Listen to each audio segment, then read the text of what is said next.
Hi, my name is Charles Cecil. I am the founder of Revolution. I am the game director of Broken Sword, and it's an absolute pleasure to be talking to Scene World about the games, about the company, about everything to do with the industry over 40 years. I hope you'll enjoy listening.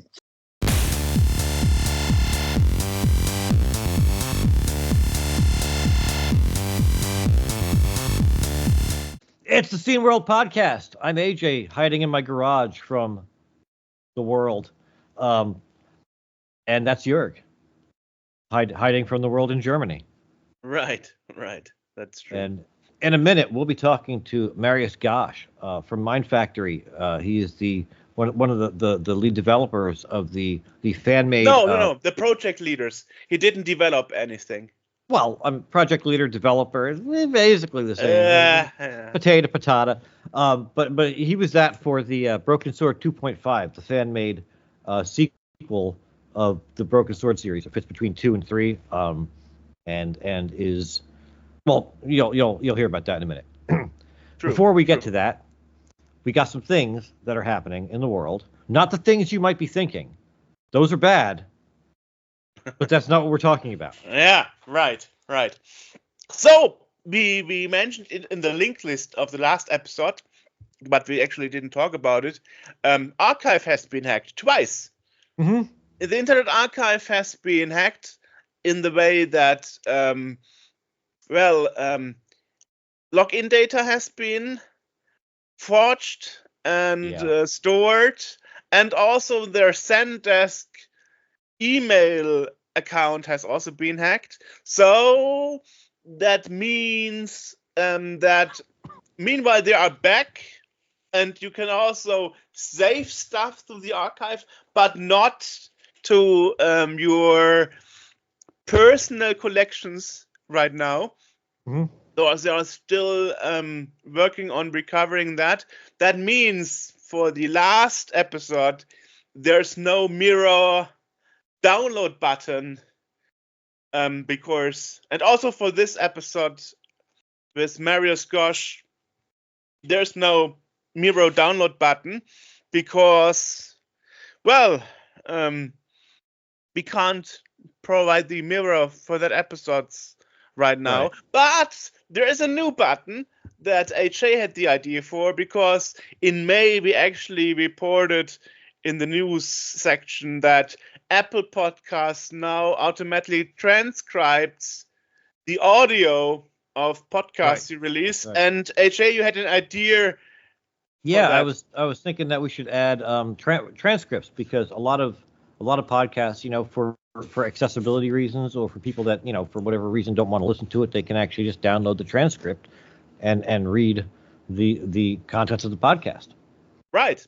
And if you are deaf or are hearing impaired in any way, you actually can read this right now, what we just said. What? Yeah, because there's a transcript. See what I did there? Yes. So it's pretty neat. Yeah, absolutely. Yeah.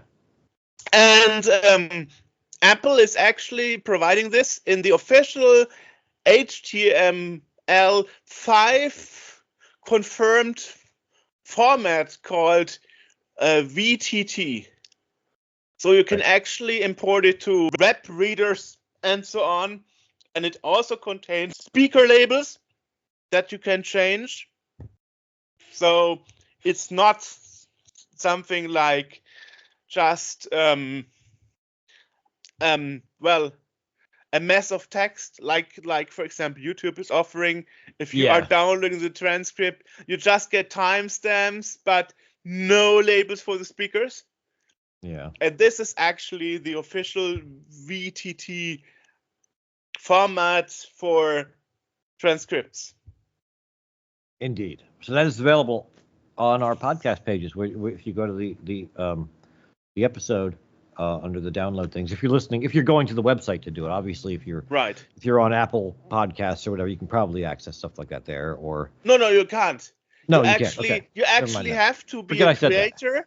You actually have to be a creator. Mm-hmm. Then you have to go to Apple Podcast Connect, log in, then navigate to to the area where you can add or download transcripts and then download the file there. And that is also why we don't provide a link to the source file, but we actually have to download the file and manually upload it to our web server. That is also why only for the current episodes you can get the files. If you want it for older episodes, you have to email me, because I'm not going through 200 episodes in the past of the last 10 years and manually do that. So if you want an older transcript to send, you can always send to contact@sceneworld.org or it's a podcast@sceneworld.org, or one of the two. No, it's actually both work. There you go. But if they send it to podcast@sceneworld.org, it will reach us both. But I'm the one with the login. So, okay. And that's how a bill becomes a law. Yeah, I mean, it's nice that Apple is providing that. It's actually most definitely pretty neat. Yeah. Oh my God! Do you hear him? Yeah, I do. Jesus Christensen, this guy is just doing circles over my house. Got to bomb me or what? Come on. Jeez. Woo. Nice. Anyway. Other news. Other news. Julia Minamata, who is an indie developer. Yes. Did release her EGA adventure Crimson Diamond earlier this year, and it's now available on Good Old Games. GOG.com. GOG.com, yeah. Or GOG Galaxy, if you use their client. Yes, and also, going back to the archiving topic, there is bad news from the US Copyright Office. Right. Because game preservationists actually wanted a DMCA exemption so they can do game preservation without being local to the place where the game is. Right. But that was actually denied. So that means if you want to make physical game preservation work, you have to be there in person. You can't make copies for the sake of research remotely. Right. So the research has to be done at the spot. Okay. Which, of course, makes it very expensive if you have to fly across the US to make game preservation-related work. But since you're not allowed to make digital copies for your research work, it's making things complicated and expensive, of course. I mean, we all know the American, continent and country is huge. So some places you rather fly than travel by car or something. Right. Yeah, anyway, that's one of those things. Yeah. I've got a couple of bits of news. I got more, but okay, let's go on, of course. Let's take a break because my news isn't particularly happy. Okay. So we can use the palate cleanser after it, I feel. Okay. First, Thomas Kurtz, who was one of the creators of the BASIC programming language, passed away on November 12th. Ooh. He was 96. Woo. So he's doing pretty good, or he was doing pretty good. But he's doing pretty good now. Yeah, he was doing pretty good, but yeah, he's one of the founders of True Basic back in '83, and he was involved with a lot of stuff with that. So that's a shame that happened. Also, there is an author who we seem to know. He's a member of the British Computer Society. He was an engineer. He was an executive at Miracle Dynamics. Alan Frost. He's an author. Got a lot of books, Beware the Break in Death and stuff like that. He passed away as well. On when was this? This is past Monday, I believe. Wow. Of cancer. He had been fighting for a while. Some pretty heavy duty cancer. So, and he was posting, he was pretty active on Facebook, posting right up until the end, kind of. And he's, a funny guy. He's, it's a shame that we've lost him. And Bill Atkinson, who is one of the, he was a longtime Apple employee from way back in the day. He was one of the big guys in early Apple. He did a lot of stuff with the Lisa and the Mac, and a lot of other stuff. He has just announced that he has pancreatic cancer. Oh my God!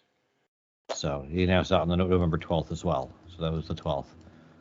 He's currently undergoing treatment, but pancreatic cancer is a bitch, and you can have there's two types. One is pretty well, you can't do much, and the other one is treatable. Like Steve Jobs had the treatable type.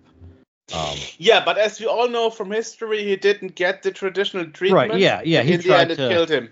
Yeah, he tried to eat fruits or something, and do that crap, and by the time he realized it wasn't working, it was too late. Yeah. So if he had gone for the normal medical interventions at the beginning, he could still be around. But Right. he had to be Steve Jobs about it. Yeah. So, I mean, a lot of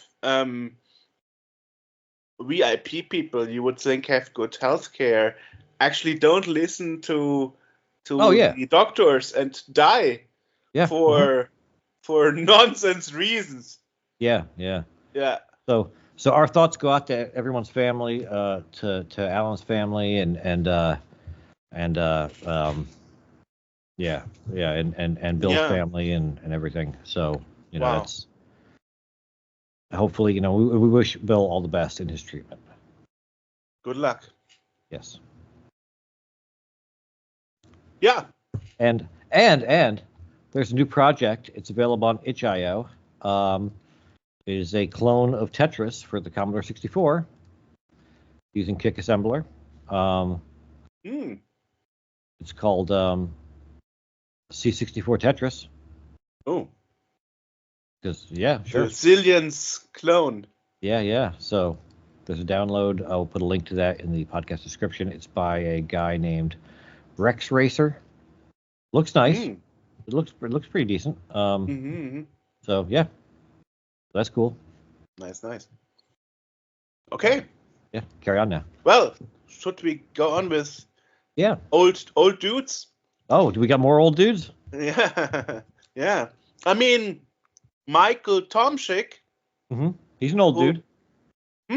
He's an old dude. Right. Former marketing director of Commodore actually announced his new book, New Innovations. Yes. And it's actually published by a German publisher, Springer. Okay. Yeah. Nice. Did you have the Chris Wilkins thing on your card there? Nope. Oh, well, Dad, we should talk about that because that'll still be going, I think. Right. Not sure. Let me figure out where the hell this is now because. I'm still that it didn't happen, but I understand the reason why. Yes. But where I gotta do it. Okay. Cut this part out. Blah. Okay.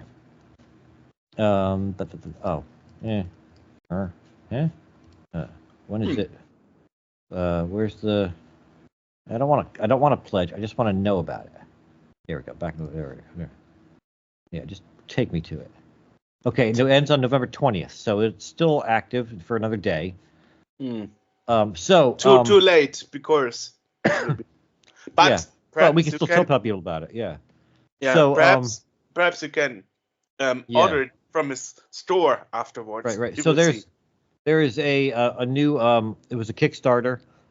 It is ending on the 20th. So by the time you hear this, it'll probably just be ending, or there might be an hour or two left, depending on how quickly you listen to us.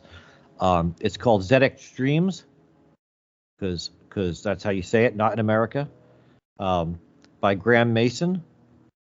It's a book, and it is it's a book about games on the spectrum that, and I'll quote, made you go to sleep with a smile on your face. Written by well-known author and journalist Graham Mason. It's a follow-up. It's a follow-up to the ZX Nightmares, which was for Andrew Fisher, one of our guys. Oh, what was ZX Nightmares from Andrew? I think it was Nightmares. He did C64 Nightmares. Oh, then it was C64 Nightmares. Sorry. Yeah. Okay. He did 64 Nightmares. Yeah.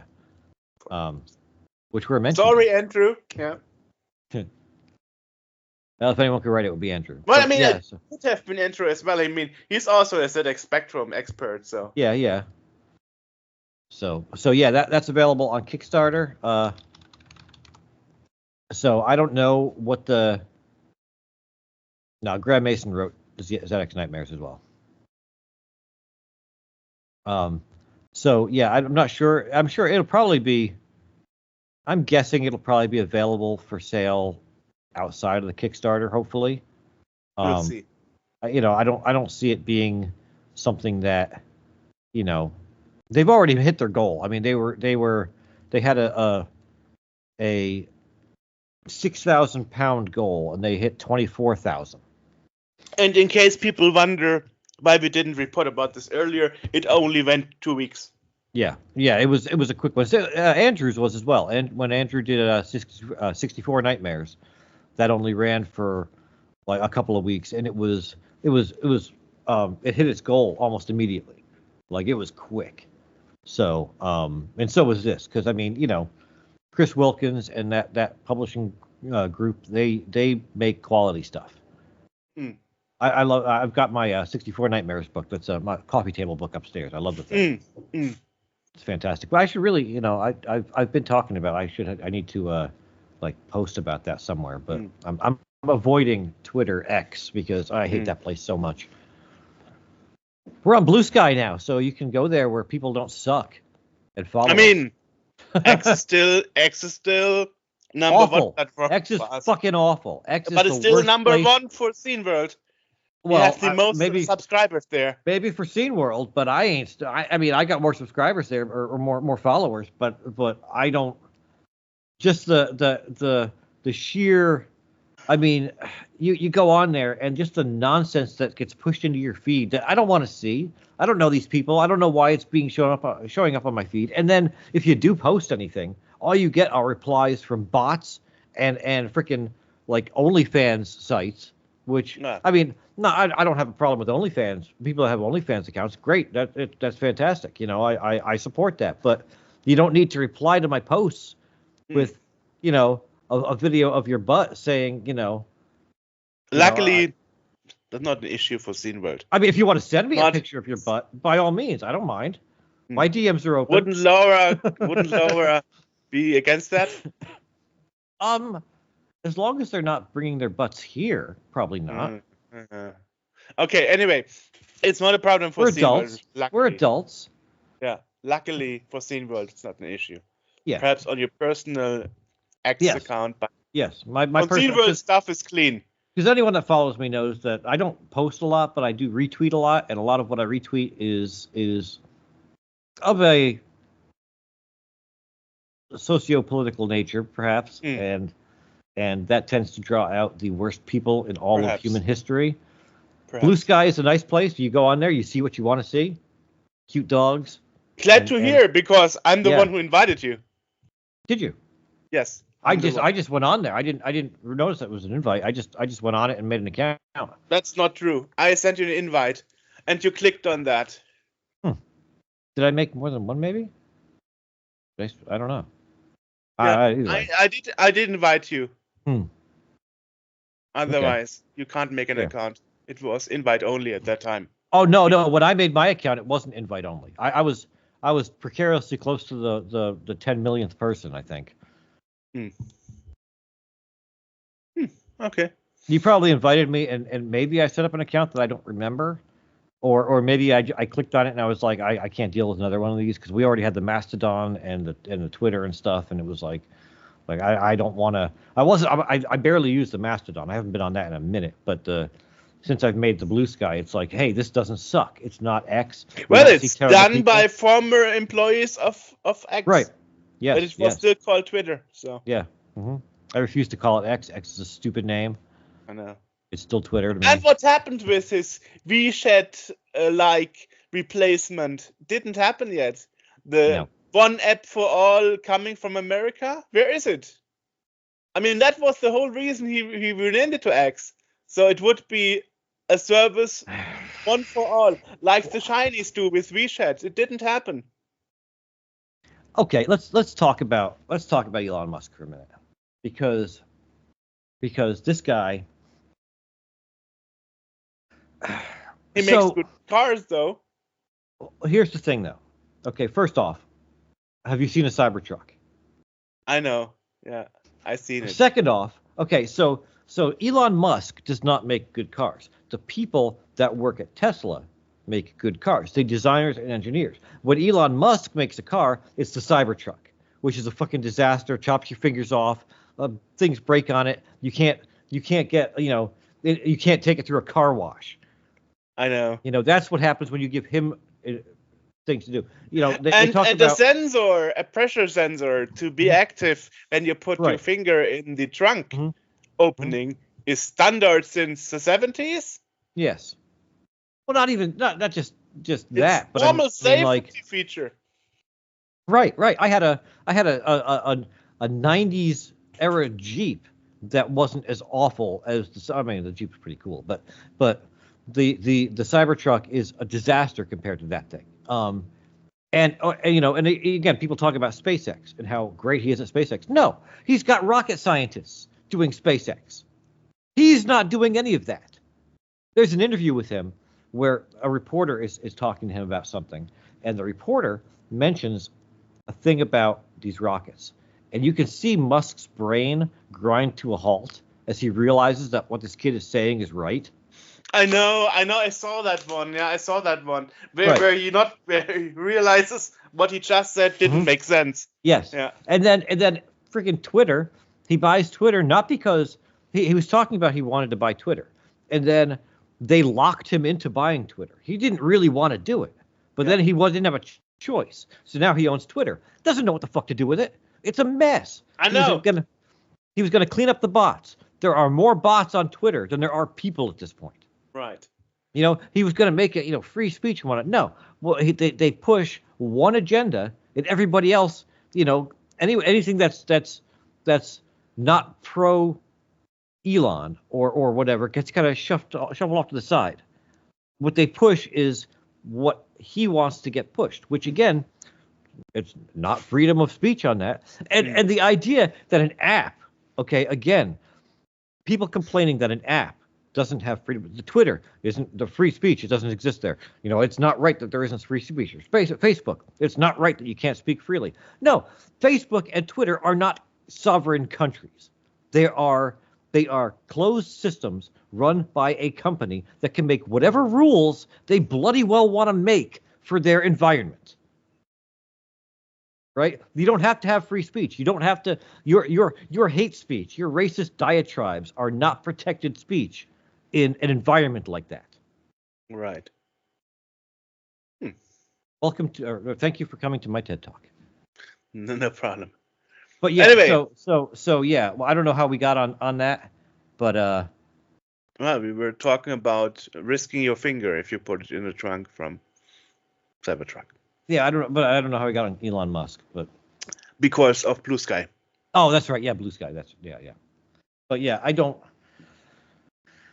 Yeah, the whole thing. I'm not gonna pay for a check mark. I'll keep my Twitter account. I'm not gonna delete it like a lot of people have, just because I don't see. I don't post anything. I don't post anything to Twitter anymore because it's annoying.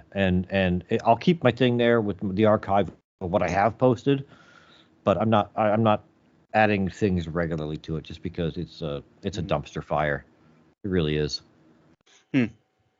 All right. Anyway, for Scene World, it's still our most active. But if you follow Scene World on Blue Sky, maybe it won't be. So everyone do that. Here, the link is down there.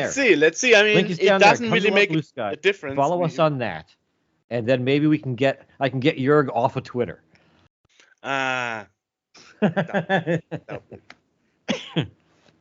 Anyway. Other news.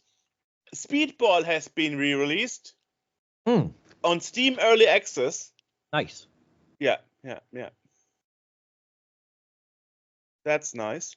Mm-hmm. And also, Podtrack has expanded its service list to list the top 100 podcasts in 30 different countries. Also nice. All right, Fired or Retired: The Truth Behind Actors Mario Speech Voice, former voice, Charles Martinet, because he retired last year, and there's a YouTuber who made actually assumptions of why he is no longer the voice of Super Mario, Luigi, and all those people. What are those the theories? That somehow a friend of Charles Martinet made a negative comment about him being not the voice actor in the latest Super Mario Bros. Movie, because it's Chris Pratt, as we know. Which is perhaps the reason why they decided to retire him, and now he is just an ambassador for Super Mario. But Charles Martinet was a variety of background characters in the Super Mario movie. Okay, again, this is something as I feel a like cameo, we need to talk about. but no longer officially outside of that. It's an interesting thing that Chris Pratt, of all people, would be pegged for Mario, because of all the people on the planet Earth that could voice a cartoon character, that could voice a beloved Nintendo. It's me, Mario! Yahoo! Yes. Chris Pratt, fine actor. Fine. I assume he's a good person. I don't know him. He is not the person I would pick. Okay, I know for a lot of people, the voice of Mario is Charles Martinet, and that's not only in English, by the way, but also, as we learned from the interview, also in Japanese, in French, and in Spanish. Right. So in 4 languages.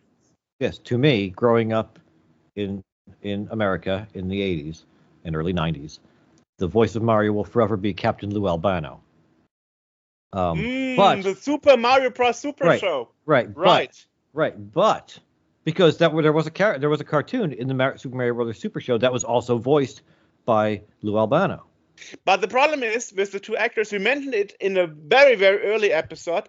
They both died pretty early, unfortunately. Right, yes. Yeah, and Danny Wells, who was Luigi, also passed away. They were like 70 something, but they didn't really have a long and prosperous life. For whatever either way, though, either way, Captain Lou, Charles Martinet. Just to mention, by the way, Captain Lou was actually originally a wrestler, and many wrestlers in the past years died. So I don't know if it has to do with that sport, if there's any coincidence, but a lot of wrestlers actually died in the last 2 centuries or something. Last 200 years? What? No, sorry, 20 last 20 years. Yeah, the last 20 years. Yeah, there's been a lot of that. I don't think it's to do with that, because he was, he was Captain Lou. But either way, when you've got Captain Lou or Charles Martinet, Chris Pratt No. But I could still have see. the movie here. I didn't watch it yet. But I could see them. I still have it here. Yeah, I haven't watched it either because my brain can't accept it. But I can see Nintendo choosing to retire him based on the fact that they want to go in a different direction with the Mario character. They want to start doing more movies and whatnot, and then, it makes more sense to be consistent across different things because Mario, was always on Wahoo and all that stuff, and that doesn't translate to like a 2-hour media thing, like a movie. You can't. I don't know that Charles Martinet. I mean, he could have done it, but I think it would have been irritating to have that voice. Chris Pratt is closer to the Captain Lou version, the kind of like that kind of thing. But I don't know. It's just it's an odd choice to me because I don't think Chris Pratt would be doing like the video game voices for him. He's not going to be the full-time Mario actor because he's Chris Pratt. He's got shit going on. But that's actually what they are doing with him. They are. He's the full voice of Mario on everything. Exactly. Okay, well then that would be why they retired Charles Martinet, just because they got someone else to do it. That is more. But he's not very young. I mean, Charles Martinet was super bloody young when he started, when he was casted as Mario and Luigi and all those other characters, as we know from the interview we did with him. But Chris Pratt is already 45. So it's not like they replaced him with a very, very young, fresh blood actor. Well, I mean, but he is kind of considered like young up and comer kind of sort of thing. Like he's still, I feel like he's 45, but the people he plays are considerably younger. But that's, I mean, Charles Martinet, it was over 30 years when he was casted for. Right. He was very, very younger than Chris Pratt. Yeah. But I mean, if you're also doing just voice work, it doesn't really matter, how old you are. I mean, Tim Curry was Tim Curry for years doing voice work, and he's the same. He never changed. But yeah, I mean, so yeah, that's probably why they retired him, was just because they wanted to go in a different direction with a hotter actor. But they just kind of. No. I don't. What can I say? Like it. Don't like. I'm an old man. I don't like. Get off my lawn. That's. Well, I've entered that phase. Well, my theory was when they replaced Charles Martinet because he's too old, fragile. His voice got weak. Whatever. And but it isn't. He's the same as he's always been. I know. No. And then you would replace it with some actor who's in their 50s, so that he can do it. It was already in his 20s, so he can do it for the next 50 years. That was so. The fact that they went with someone that is a polar opposite of Charles Martinet. No, not only that, but just the voice qualities. Because Charles Martinet has the Wahoo, the cartoon voice, whereas Chris Pratt is more of a regular voice, just like in the cartoons of the Super Mario Bros. Super Show. So if they wanted to maintain that style, they would have found someone that can do a Wahoo kind of thing and carry on the legacy. Like you don't see, they're not recasting Bugs Bunny with with Robert Downey Jr. because why would you? He said Bugs Bunny sounds like Bugs Bunny. You get someone to do the voice. You don't get someone to make a new voice. If that makes any sense. I mean, give it a few years and you can make AI do the voices. Anyway, other news to stay in the movie rail of theme. Star Wars Outlaws was a total disaster on Ubisoft Connect. So badly that the shareholders of Ubisoft said Ubisoft should be closed down as a studio because of the very, very unsuccessful Star Wars Outlaws release. And here's the thing. In 2 days, so on the 21st of November, they're actually releasing it on Steam. And now they're trying to get some business from there. Why was it a failure of a release? Because it has to be online only for single player. Okay. That means they have to be permanently connected to the internet. Isn't everyone anyway? Yeah, but the problem is, as we had in the last news section, The Crew, for example, also a Ubisoft game, stopped being playable despite only single player mainly, because it was also permanently online and they shut down the servers.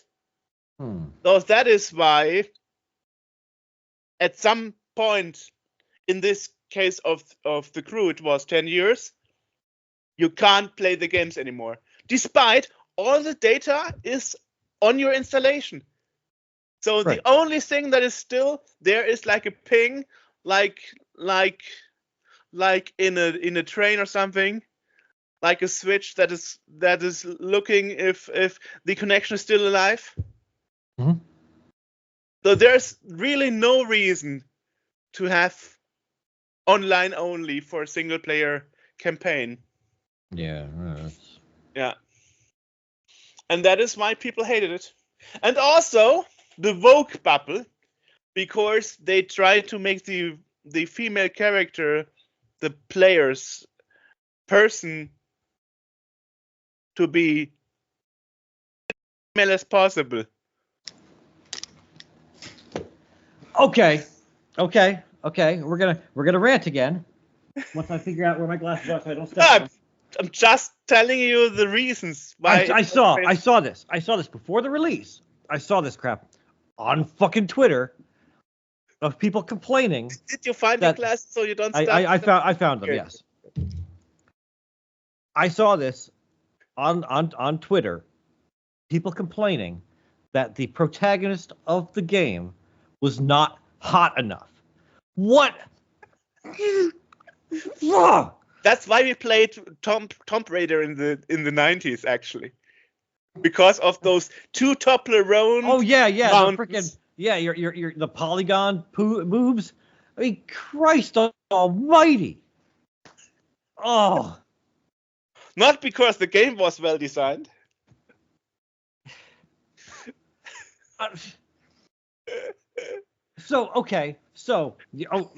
Okay. So that is why you asked me what were the reasons. Yes. So, you, a dude, are playing a game, and the character in the game is not a dude. You're upset that you aren't hot in the game. I know. I have an identity crisis. And there are people in the Steam forums. Every game is released. Why is there no trans person I can select? That's a second thing, by the way. Okay, but here's the thing: is that I would argue, okay, that if you've got a male or female character that you can select, okay, if you select a female, then you can project that trans identity onto that, right? Or if you select a male and you want a female to male, trans, that you can project it onto that. Because you're not seeing their junk. You're not getting when you play a game, okay? When you get that character select screen, okay, you're not downloading their medical records. True. You're not downloading their identification and their sex assignment information. Okay, you're downloading a skin for the same fucking stick figure. Okay, it doesn't matter. It's a stick figure walking around. It's either got a female suit on or a man's suit on. It doesn't fucking matter because there's nothing underneath it. They don't have. This might be a hot take, but the people in video games, they don't actually have genitals. Well, you can get nude patches for Tomb Raider games. Well, you can. Yeah. Well. Yeah. That exists. Yes. But those are not official by the game designers. I had a friend years ago that so I was still, this is late 90s, I guess. I don't know when Tomb Raider came out. 1996. Yeah, okay, yeah. So I was still using a Commodore 128 at that point. That was my daily driver computer. I had a friend who his dad worked for some computer company, so he always had like the hottest machine. He had a CD-ROM or CD writer, CD burner before anybody else that I knew had one. And he was talking to me this one day, and he was like, he was talking about this girl that he knew, this woman, and how awesome she was. And it became abundantly clear to me after 20 minutes of him ranting about her that he's talking about a computer character in a game, Lara Croft. And I was like, okay, well, all right, and he showed me a picture, and I'm like, she's angular. Like I said, Toblerone. Right.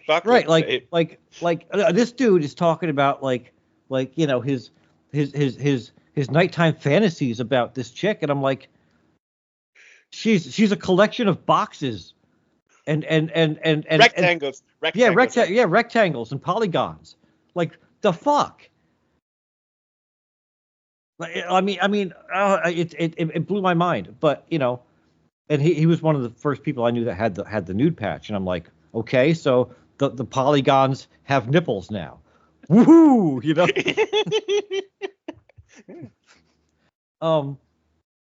But but to get angry about a game because the main character, it doesn't fit what your definition, mind you, what your definition of hot is. Because I'm sure there are people that think that the main character in that game is plenty hot.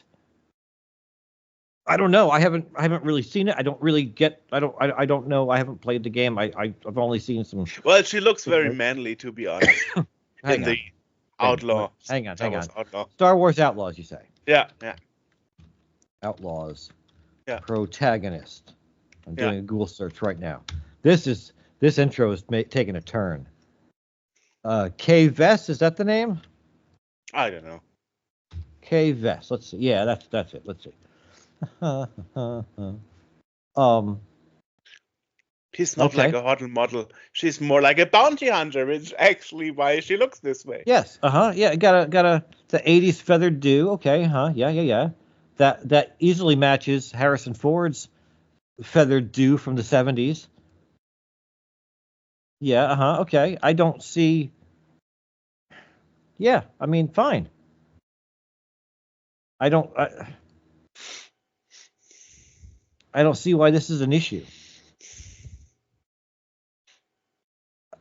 And here's another one. There's someone saying she appears to have a broken nose because it kind of moves a little bit. And it's like, okay, yeah. Again, someone.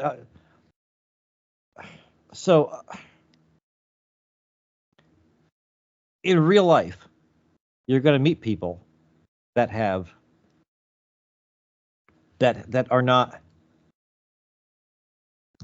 structurally perfect. Mm-hmm. Okay, my face is a little asymmetrical. Sorry. No problem. I've got more of a jowl on this side than I do on that side. That's just how I am. I tend to smile to the angle to the one side. That's just how I'm built. That's how most people are built kind of like that. So you don't have a nerve damage on your face. Yes. No, I don't have any nerve damage on my face. My nose was broken a long time ago, and now there's a big glump right in the middle of it from scar tissue and stuff. That's just how people are. Right.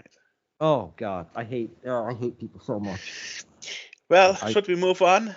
Please. There's another controversy. Oh, of course. Yes, and this time it's about Rockstar Games because the 2010 PlayStation 3 exclusive game Red Dead Redemption 1 has been released on PC now after 14 years, and PC Gamer wrote an article that has the title "As if the $50 Red Dead Redemption PC port wasn't enough of an insult, you can get Red Dead Redemption 2 for less than that on Steam right now. So that means there are big threats on Steam that people are insulted that the port of the PlayStation 3 exclusive game from 14 years ago costs as much as a AAA game produced in the last 2 years. Okay. Yeah. How much does it cost? $50. $50. Yeah. And it's never been on PC before. No. It has been ported to the Switch last year, so Nintendo Switch, but never to the PC. So it's essentially a new game on PC. Yes, they not only ported the game from the PlayStation 3, they also made upgrades. Like now you can get 4K. Uh-huh. You can get graphical improvements. So they upgraded also the engine. So here's the thing: is that back in the day, not so much now, but back in the day, a lot of games took a while for there to be a Mac version. No Man's Sky was out for the PC and everything else. Came out for the Mac a couple years ago. Okay, cost but the same on the Mac. 14 years is a long time span. Yes, we have to admit. Right. Yes, but again, when did No Man's Sky come out? 2016. 2016. Okay. 8 and years it came ago. out. Yeah. And it came out for Mac. Let's see. When did it come out for Mac? It came out in 2016, and for Mac it came out in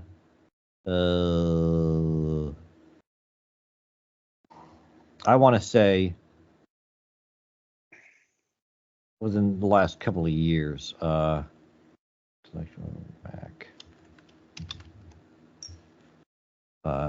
What? No. Yeah, I don't see the. Oh, okay. Mac OS port was released in 2023. Again, same price. Wasn't out for, that's 2016, 18, 17, 18, 19, 20, 21, 22. 7 years difference. That's how it always was. The game came out on whatever else. When it came out on Mac a couple of years later, it cost the same as it did a year ago on PC. And was there an outcry? No. From the Mac community? No, people were happy to have it on the Mac. Okay. And you want to play it on the PC, especially if it's got Monkey Island remastered came out on Mac a couple years ago. It cost like $20. That's what it would have cost back in 1993.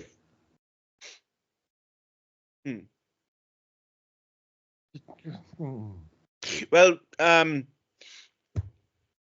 and of course, immediately the community was disappointed, so they made a remaster mod for the PC release to include dynamic lighting, ray tracing, and texture enhancement. Okay. And that was the developer provided that? No, the community. Okay. Well, I mean, if that's what you want, then go for that, But I mean, for most people, for me, it's an issue of I've got a PlayStation 2. I never got anything newer than that because I don't play games as much as I would like to. I would love to be a gamer. I'd love to be able to sit down and spend, 3-4 hours plugging away at something. Yes. As is, like, I play No Man's Sky. My brother and I will hop constantly. On No Man's Sky. I see that when you are online on Steam and play it. Does it? Yeah, it tells you that. Interesting. Yeah. Sometimes I'll pop on there for a couple hours, play with my brother. But it's usually like late at night and before bed and stuff. It's not like I can't spend my day doing that because I feel like I've wasted the day. I wish I could. I've got lots of games. I got so many freaking games in my Steam library, partially thanks to this podcast, and I never have time to play them. I play them once or twice before we talk to people, and then I never look at them again because I don't have the time. I would love to, but getting back to it, I don't have a turn PlayStation. Laura into a gamer. Yeah, I've got a PlayStation 2. I don't have anything newer than that. So if I wanted to play Red Dead Redemption, I'm waiting for it. That's the game, right? Yeah. Yeah. If I wanted to play that, I'm waiting for it to come out on something that I've got, a PC or a Mac, right? So when it comes out, cool, I get to play the game now. And absolutely, I would be happy to pay full price for it because it supports the developers of the game. It gets me the game I want to play. But Rockstar is greedy. $50 for a game that was extremely popular. Extremely, yeah.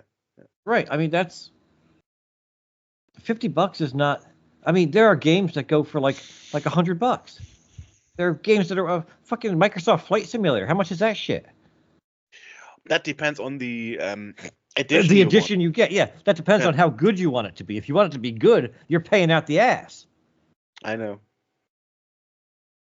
I mean, that's $50 for the game that you've been waiting for to play on the PC for 8 years. 14 years is and again, I played, I got Portal. I played that probably 10, 12 years after it came out. I still paid the full price for it because I wanted to play the game. Well, good news about Rockstar for now. They announced the GTA 5 PC version will get a free update for enhanced graphics to match the PlayStation 5 release. And after, I believe, 5 years or something it took, they also released a free update, a graphical update for the GTA Trilogy Definitive Edition. They released a graphical update to make it, to give it give parity with the PlayStation version. You said for the GTA 5 and for the trilogy.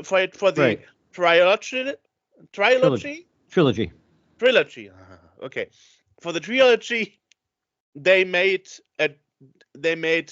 for the trilogy definitive edition. They made an update to fix all the graphic and gaming bugs. Are we and at a also point? Improve the graphics because the GTA 5 Trilogy Definitive Edition was outsourced to an external to an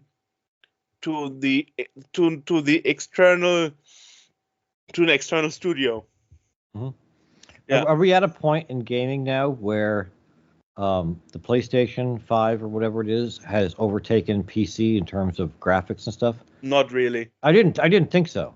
I didn't really think so because the PC is always more stuff you can upgrade it and whatnot, whereas the PlayStation is like a set thing. Yeah, right. But the fact that they would update the graphics on the PC to match the well, I mean the GTA 5 version is from 2015, which makes sense because that's 9 years ago.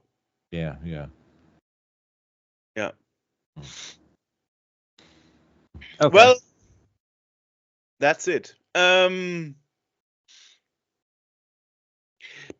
Well, on the other hand, Asphalt 8, the car racing game from 2013 for mobile, has now been ported to the PC and released for free on the Epic Store. I've got that on Asphalt, you say? Asphalt 8. That's the 10th installment of the car racing game for mobile. I feel like that was on the Mac for a bit because I think I had that. I had an Asphalt. I'm looking right now to see if I can find it. That could be a different part of the series. Maybe. Asphalt Legends I had. Asphalt Legends. Yeah, but that could also get since a while for the PC. That's not the news. Yeah. And there was another one. I was never really too fond of those games.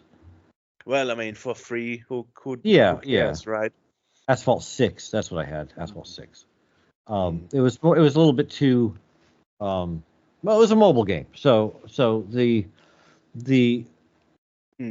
mechanics of it are geared more towards a mobile device. So when you're playing it on an actual machine, it's like they didn't have like controller support, so you're using the keyboard, and just like it. Yeah, I don't want to use the keyboard to drive a car. But yeah, that's cool. It's cool that they finally made that available. And also, the story of Houston games. We had Houston games. Houston, yes. Yes, we had them in the podcast once. That's right. They made an expanded second edition book on Kickstarter right now. Oh, cool. Yeah, nice. Yeah. Yes. What's it called? And what I just told you. The story of Houston games. Okay. Second edition book. That's actually the name of the book. Yeah. I thought you were telling me the story of Houston, and I was like, okay, what's the story? No, that's actually the story. Yeah, the book name. What is it? Okay. What is to say? Alrighty. Yes. Well, and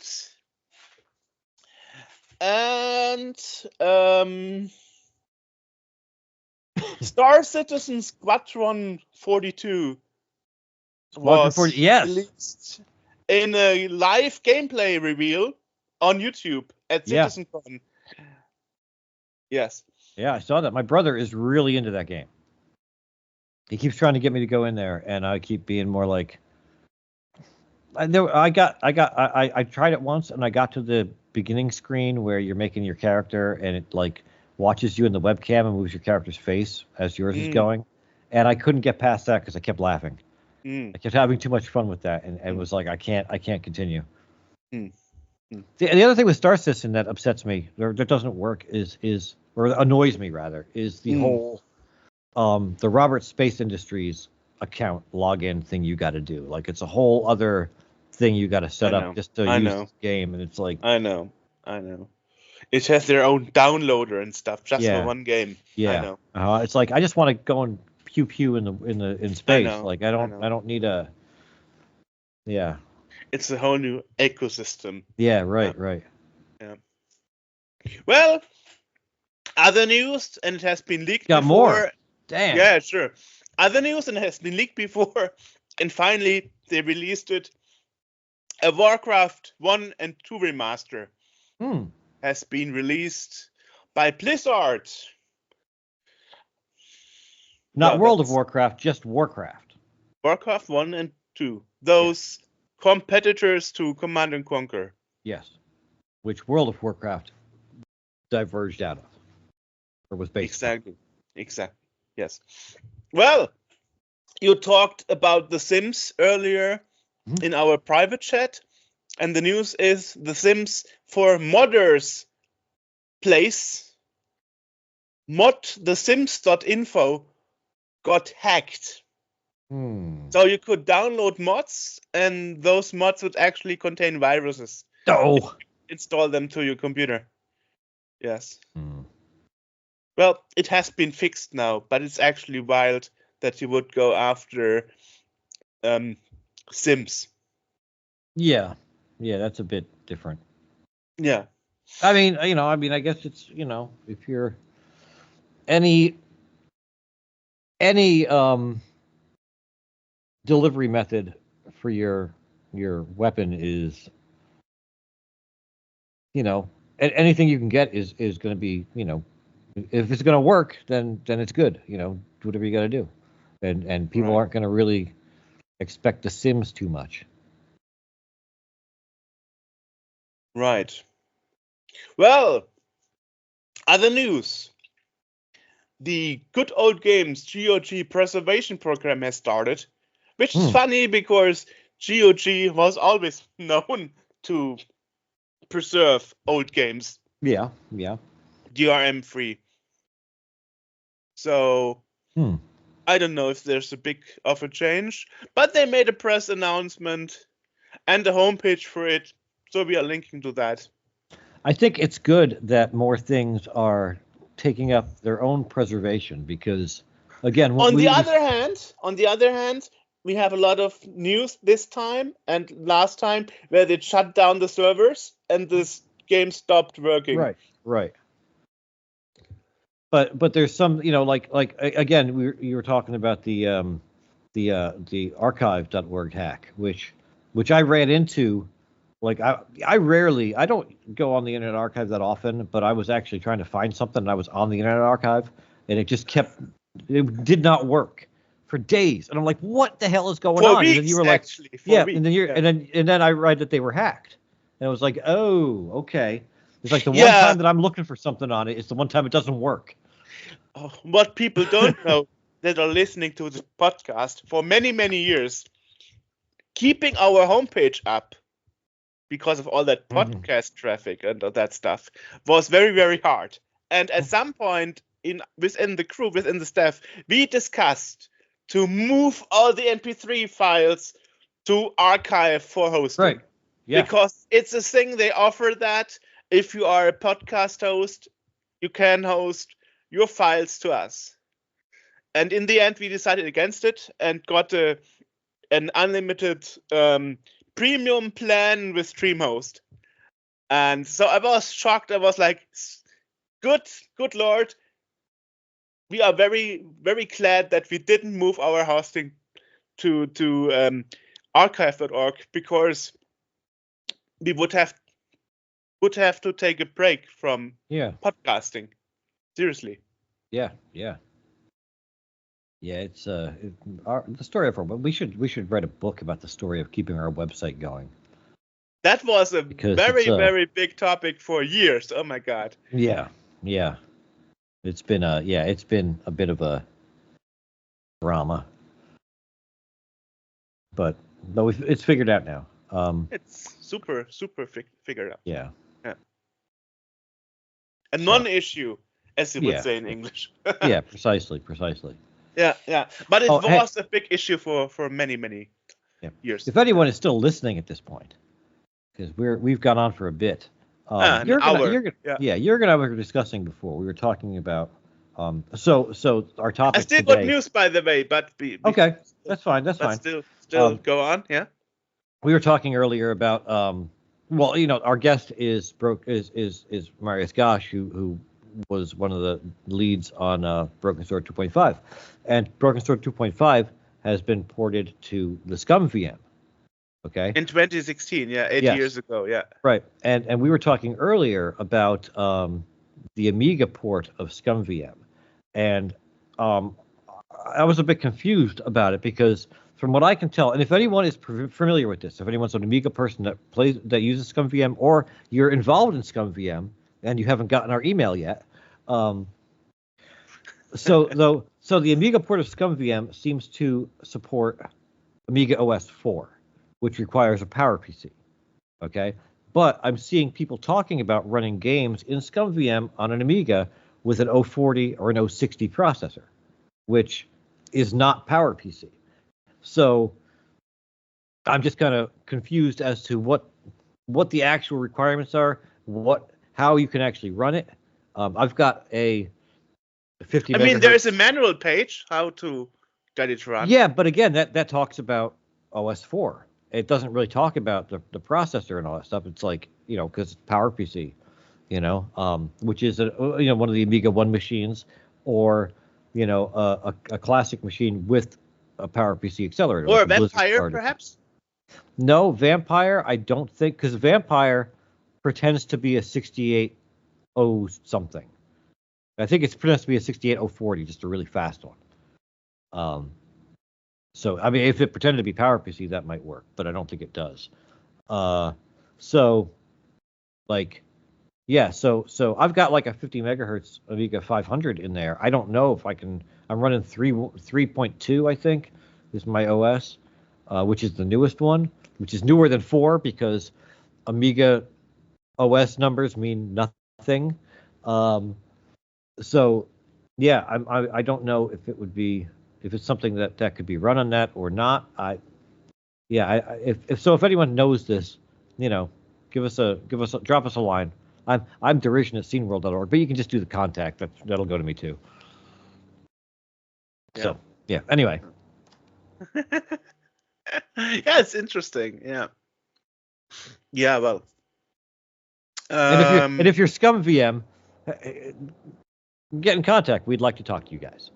That would be brilliant. I mean, Yes. hey, let's be honest. 80% of all preservated point-and-click adventures are using Scum VM, and the rest is using DOSBox.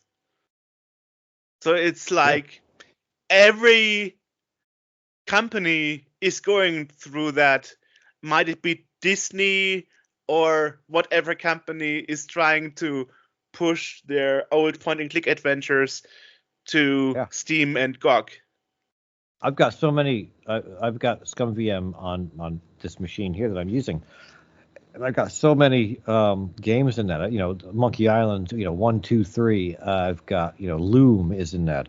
Day of the Tentacle is in that. Maniac Mansion. All these games are in there because it was at the time. Again, they ported Monkey Island later on to newer Mac, but for a while, the only way that you could play the stuff on Mac OS 10 or just Mac OS now was through Scum VM because it's not a 68K machine anymore. A lot of those games were made for classic Mac OS or whatever. You can put the Amiga version in this if you wanted to. So that's that's how I've played them for years. Well, other news. The Modulus C64 game has finally restored in full glory after 25 years. What game? So, Modulus. Well, it's a discovered game that has been completed after. Modulus. MODULUS. ULUS. From games that weren't. Modulus, maybe? Yeah. Modulus. Oh, I see. Mm-hmm. Okay. It's a puzzle game? Yeah. Huh. Interesting. Mm-hmm. That's cool. Mm-hmm. All right. Well. And other news, Vinny from the 364 magazine announced on his LinkedIn that he was let go after over 10 years from his job. And now 364 magazine is his full-time job. And honestly, I think that will be hard. A retro magazine in 2024 to be your only income. Woo! I mean, yeah, yeah, it's, yeah. There's ways to turn the retro thing into a full-time gig, like content creation or, stuff like that. But yeah, like a newsletter or magazine is difficult. Even in the days when it wasn't retro, working in magazines, or it was not lucrative. Coming for someone that did that for many years. Which is why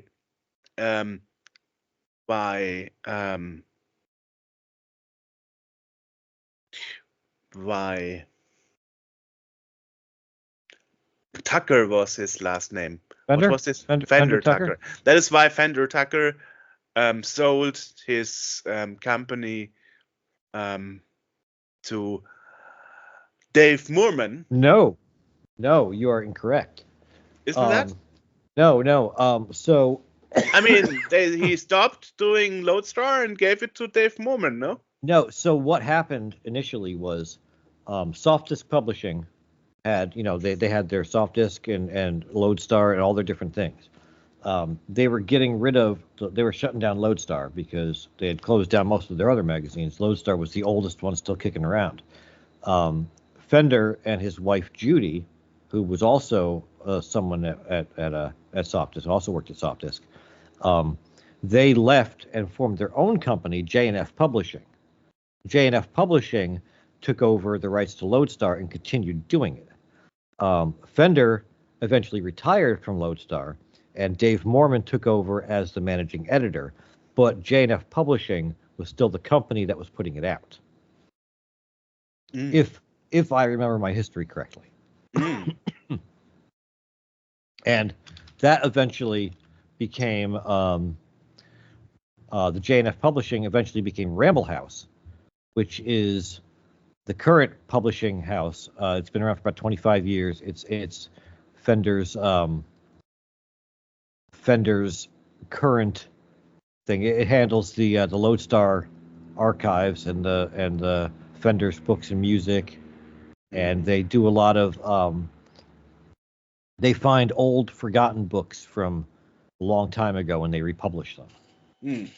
What I do remember is there has a discussion between Fender and Dave Moorman about releasing an archive with all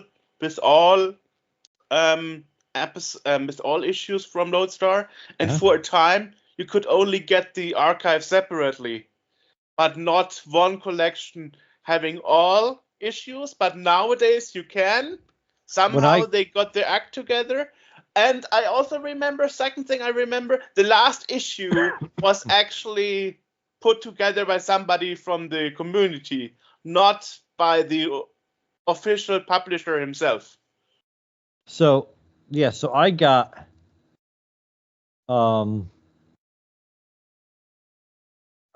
my my Lodestar archive from Fender in 2011, and I got that from Fender, and it was the entire collection. It was everything. And that's what Ramble House is currently offering, the Lodestar Complete, which is all 199 issues of Lodestar, 42 issues of Lodestar 128, text files of all the texts on the issues, 21 issues of Uptime, which is another disc magazine that Lodestar bought, JPEGs of the disc covers, PDFs of the Lodestar Letter, which was the newsletter companion that Jeff Jones did, D64 files of every Lodestar product published separately, like the Complete Bible, Complete Programmer, all 5 Lodestar extras, the Barbara Shulak puzzles, all the music, Sid and MIDI, and all of Walt Harned's artwork, who is an amazing artist that was there, that did stuff for them. And if you're a fan of Robin Harbron, it's only $15. I don't know what it is otherwise.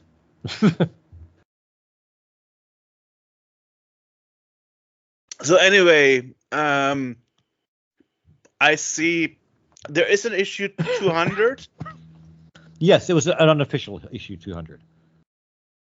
Unofficial, right? Yes. But there are more issues. There is retro-commodore.eu has issues until 250. Really? Yes.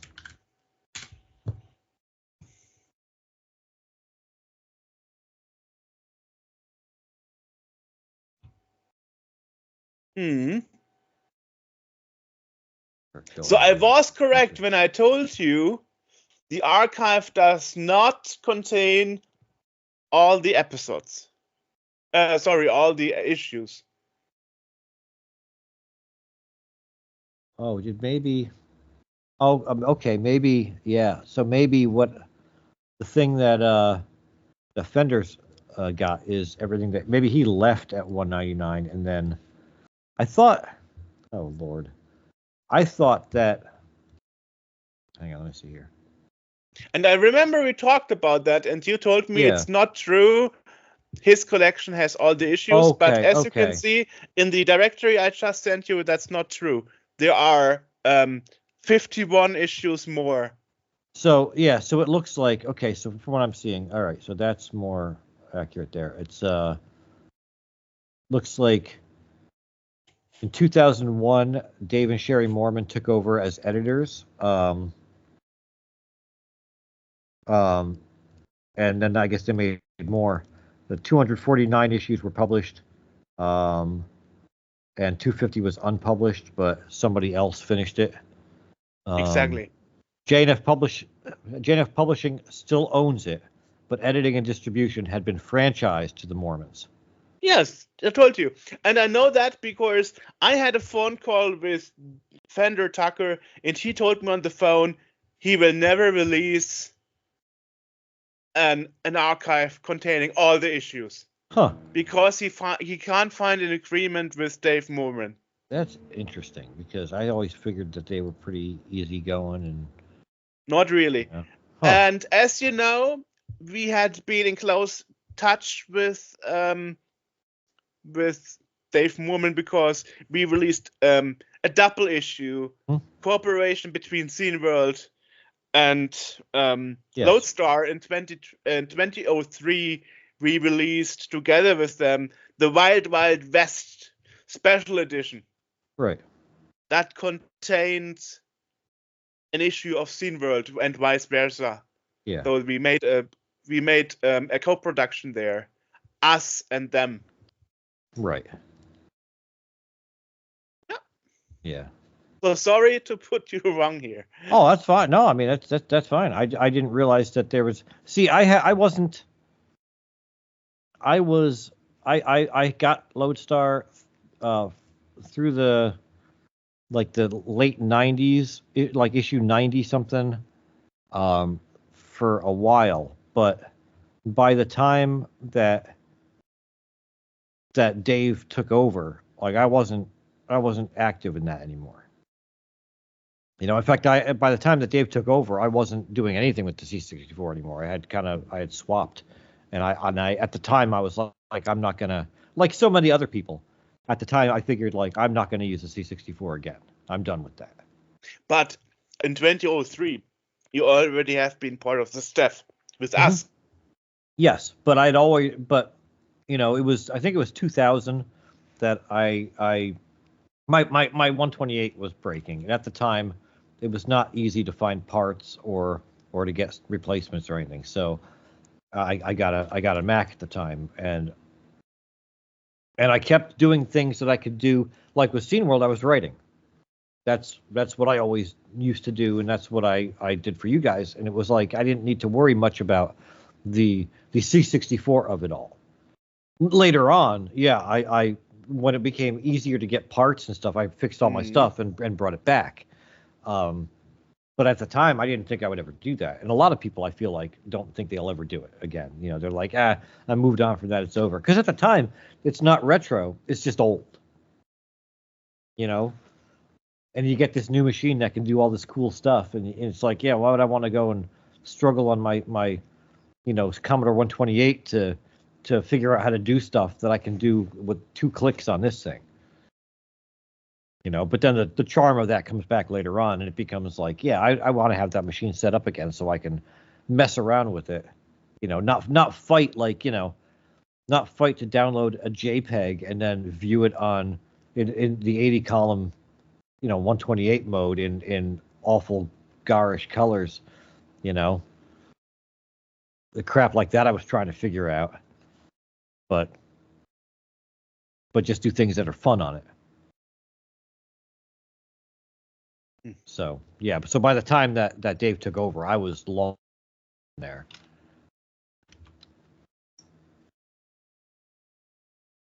And I remember that we used a Mr. Mouse that is also used for Lodestar. And I remember having a phone call when we made the planning for the Scene World Maxus with Lee Novak, right, who programmed that stuff. And I asked him on the phone if we can misuse his graphical user interface for our purposes. Well, I mean, that's why it was and he there. was like, go ahead. I'm fine with that. Yeah. Yeah, well, that's why they released that stuff so that people could use them in their own software. Yeah, but Paul and his disc magazine, I mean, that was a thing on steroids. We're not making money though. It's not like we're taking someone's intellectual property. But people like David Simmons, he told me it's impossible. What's impossible? Scene World.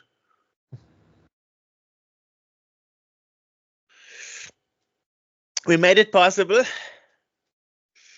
Yeah. That's the thing with what we do. Even the podcast is this year 10 years old. We didn't mention it. Yeah. So here you go.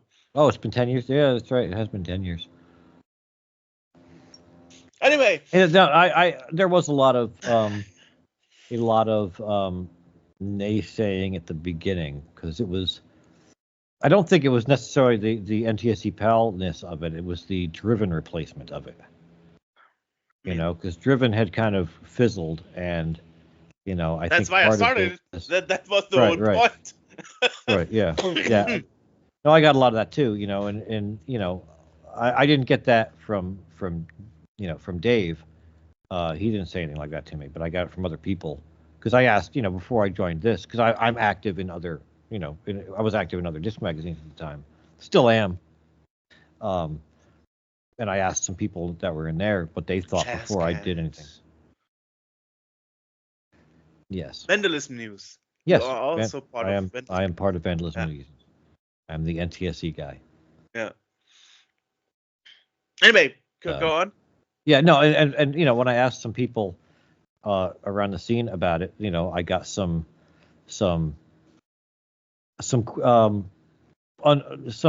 people were unsure about how this was going to work. So I said, I'll take a look at it, but I waited. I didn't do anything for the first issue. I wanted to see what it looked like how everything went before I committed to anything.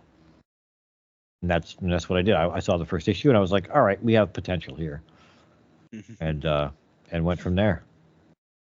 But 10 years in or something, I remember Robert Harpern commented in a forum post somewhere, I think it was Lemon 64 something. Looks like Scene World didn't turn out the way it should have been, right? Well, I mean,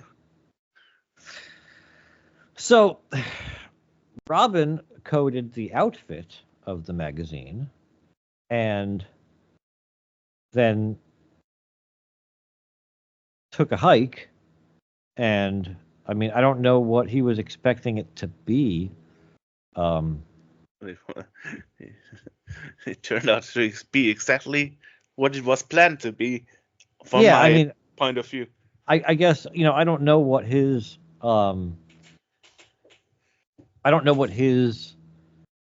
expectations were. My thing when I joined it like, because I didn't know you.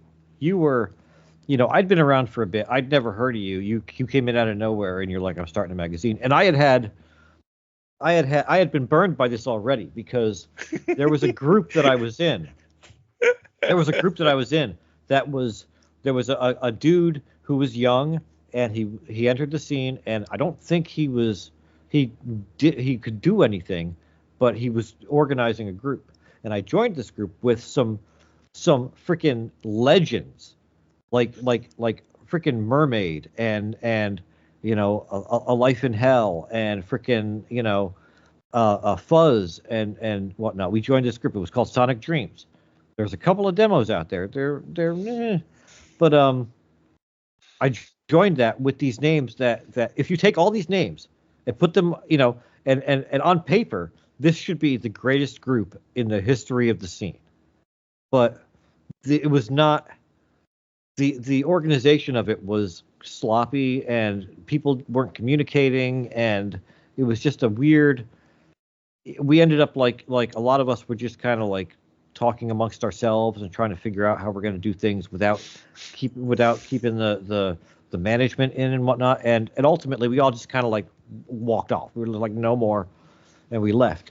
And then you came in, and you were a young dude who had big ideas, but I had never heard of it, and I was like, oh, we're gonna do this again, and then. Right, yeah, it was like, and I was like, okay, let's see where this is going, and once it was largely on the strength of having Andrew in the group is really what got me over to that, because like Andrew I knew, like that was a name that I was familiar with, and I was like, okay, I know that he knows what he's doing. So I'm like, all right. So based on that, where did you know him from? You never told me that. Where did you know him from? He'd been around for a while.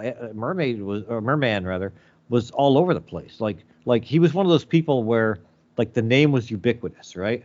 Like in the NTSC scene, Warnock was this dude that I used to see.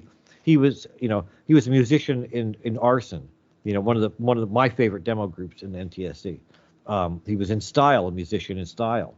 An awesome musician. And then I joined RPG, my demo group, and he was in RPG. He was a coder and a musician and a graphics guy, and he taught me how to code. I'm like, and this guy was like my freaking hero because I'd seen him in all this stuff for years. And like now suddenly he's sending me discs and stuff on how to program. I'm like, this is freaking awesome. The same thing with Andrew. It's like I didn't know him personally, but the name I knew. It's like this guy's been around for a bit. And it was like, okay, all right. So this guy, I know that he's got some clout to him. And there was somebody else. Excuse me. There was somebody else in there as well. I don't remember who the very first members were, but I can tell you, Sutter, then the Overkiller, Silvio Savarino, Drake from the Netherlands, who still is there, Andrew. Me, Andrew. And that's it. So okay, yeah. So Drake, I think, I know that he and I started emailing, and we were buddies for a bit. And I was like, all right, he seems cool. He knows what he's doing too. So yeah, there were a few people that I was like, all right, I can get behind it, but I'd say mostly Andrew, because he did have the writing background, the press bit, and yeah, but here's the thing, Andrew never volunteered to be a coder. Andrew volunteered to be an editor. Right, and in the beginning though, that's what I was concerned about. I wasn't worried about the because in the beginning Andrew made Robin made the outfit. We didn't know that he was going anywhere, so I wasn't concerned about the outfit. The outfit is the outfit. Fine. It's the content that I was more concerned with. Is how it's presented and written and laid out. And the fact that like I knew what I was doing, and I knew that Andrew knew what he was doing. I was like, okay, there's two people here that especially Andrew, more so than me. I felt like that if things went off the rails, he could rein it back in. Which he actually did. Yeah, she actually did. Right. Yeah, and then once I got to know you as well, I was like, all right, this kid isn't the same kid that I knew from this other thing. Like they're totally different. I was very pushing. Oh my god. Yeah. Well, no, I mean the other dude was too. It was just that it was pushing, but it didn't go anywhere. So. Mm-hmm. So but after I got to know you for a bit, it was like, all right, I know this guy isn't just fucking around, isn't just trying to do something that he doesn't have the oomph to do. You put yourself into it. You poured yourself into that. So I was like, all right, we got someone here that is into it, and also is also smart enough because again you were new in the scene, and I just joined 2 years earlier in 98, April 1st, actually. Yeah, and you were smart enough to know when to listen to Andrew or somebody else, when to defer to someone that had been around longer. Because we had lots of you and Andrew had lots of conversations early on about how things were going to be. And I really felt like in the early days, like he did take a bit of a lead in the content, and I was like, definitely. Yeah, I was like, all right, well, that's, like, all right, whatever misgivings I have, the group of people that we have here is good, and as long as we can stay on the same page, then the product will be good. Yeah. Which it has. Well, there's been some hiccups over the, again, Andrew really did an amazing job coming in as a coder and revamping the outfit and everything that he's done, to the point of like resurrecting it, because you were visiting him and he was like, oh, by the way, here it is, let's finish it. Right. Right. After how many years of being closed 5 down, years. 5 Yeah. years. Yeah. Right. So I mean, that's he's one of the on the Mount Rushmore of Scene World. It's like you and Andrew are up on that. Yeah. I even didn't know that we had all the stuff together. He surprised me with that. Yeah. And then people at CSTB were like, so will there be more? And right, then we talked and we were like, okay, we will continue. It's the same people that took a break 5 years earlier. When was that? When did we restart it? 2010. 2010. Okay, so after you were here. Yes. After we had visited. 25 September was the last issue. And May 2010 was the next issue afterwards. Yeah, and you were here in July of 2009. Exactly. Not here, but in the United States. Right. Yeah. When I just got my new job a month earlier. No, 3 months earlier. So I actually could afford, to make a holiday abroad. Yeah. Yeah. And we kept going. Right. Yeah. So. Anyway. Yeah, I mean, there's still news. Oh, good Lord. Yeah. Gonna need to pare some stuff down. We're no, we are going on here. I mean, we waited 4 weeks for those news. All right. So John Hare, we mentioned in the interview because of Sensible Soccer. He released Sociable Soccer 25. And the way he did it is very special, and he earned a shitstorm for that in the Steam forums. So much unhappy players here in this episode. You mean it was special? Well, special in the way that instead of giving free keys to people to get the Social Soccer 25, he removed Social Soccer 24 by updating it to 25. Okay. So it still says in your Steam store, it still says 24 if you have it in your library, but actually it's 25. Oh, that's interesting. So that way, if you bought 24, you automatically got the update.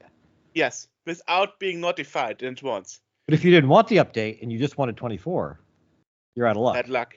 Exactly. And that's why people were furious. Exactly. Gotcha. You got it. I mean, Valve did something similar. CSGO was renamed into Counter-Strike 2, but that's the difference here. It was renamed.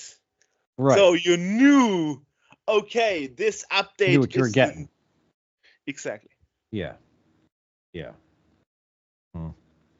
So that means that means from now here on, they always have to push 2 updates for the new Sociable Soccer 25 and for the old users 24.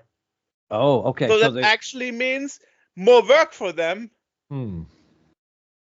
So are they making it so that when you download it, you're getting both then? Or no. So how do you decide which one you want? You can't. You already have 25. But you can't get 24 anymore. But you said that they're pushing updates for both.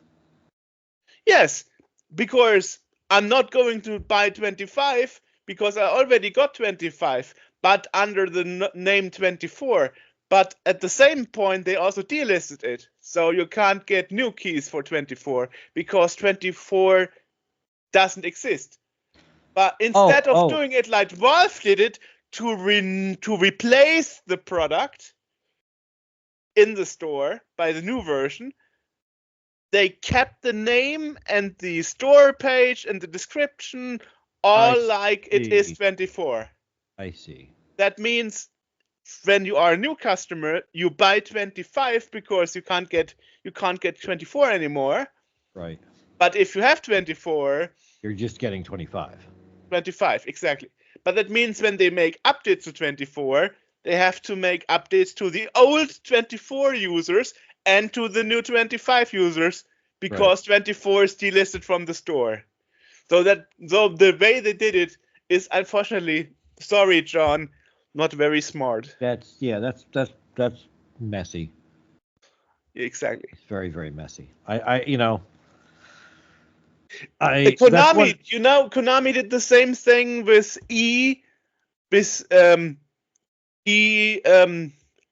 I don't know what it's called, electronic football or something. They renamed it a few years back, but when they did a new version, they just renamed the game in your library as well. So that means they don't have to push multiple products. That's one instance in which I can understand an audience annoyance about it, because eFootball it's called, by the way. Because if you for some reason say you preferred 24, it's like, I want to be able to download 24. Like there's I played the Dirt games, Dirt 2. I liked Dirt 2. I can download the newer ones, Dirt 4, Dirt whatever. I want to play the old one. And if they had just changed it, they updated it to the new version, and it's like you can't play the old one, that would annoy me. Exactly. Can't play it anyway because it's a 32-bit app, and macOS won't do that anymore. Right. And there's no ScumbM for racing games. There isn't, no. And you can't find. And good luck finding Dirt 2 for PC, because it don't exist anymore. You have to find a CD or DVD for sale, and again, good luck. from the unofficial key seller pages for horrendous prices. But you can't. It doesn't exist. Like you can't find it on the App Store or anything to download anymore, because their license with the music is gone. So they took the whole game down. Exactly, but with Steam, because I have the Dirt 2. Because you have it already, yes. Yeah. Like I can. But as it is a Steam release, you can go to third-party pages. Name them here because they are half legal, and download an unused key for horrendous money. Yeah, I've got the Mac App Store version, so whilst I can't, you can't find it on the App Store. It's not listed anymore, but I can still download it because I bought it. I just can't run it on here because I'm running a newer version of macOS, and it will. I've got, I should put like Mojave or something on one of my other laptops floating around, so I can play those games again. Anyway, there is a new football game on the horizon, and it's called Goals. Okay. So for Americans, you would say soccer game. And Goals from Sweden is actually now starting playtesting. I can't tell you how it is because it doesn't start on my PC for whatever reason. The splash screen comes and then it closes. Oh, well. Okay. And one more racing game. There is a new free-to-play racing game called Kart Racer. It's a karting game, and it's called Oh Baby Kart. By the company being called Oh Baby. Oh Baby Kart. Oh Baby Kart. Oh yeah, there it is. There it is indeed. Yeah. Oh. What's wrong?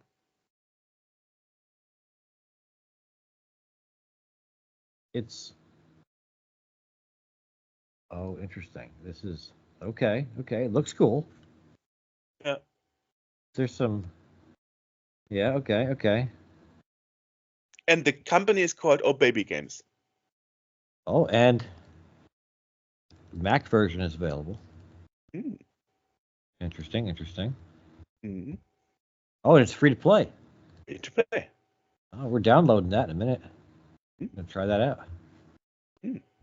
Doesn't say what the. It doesn't say what the requirements are. It says.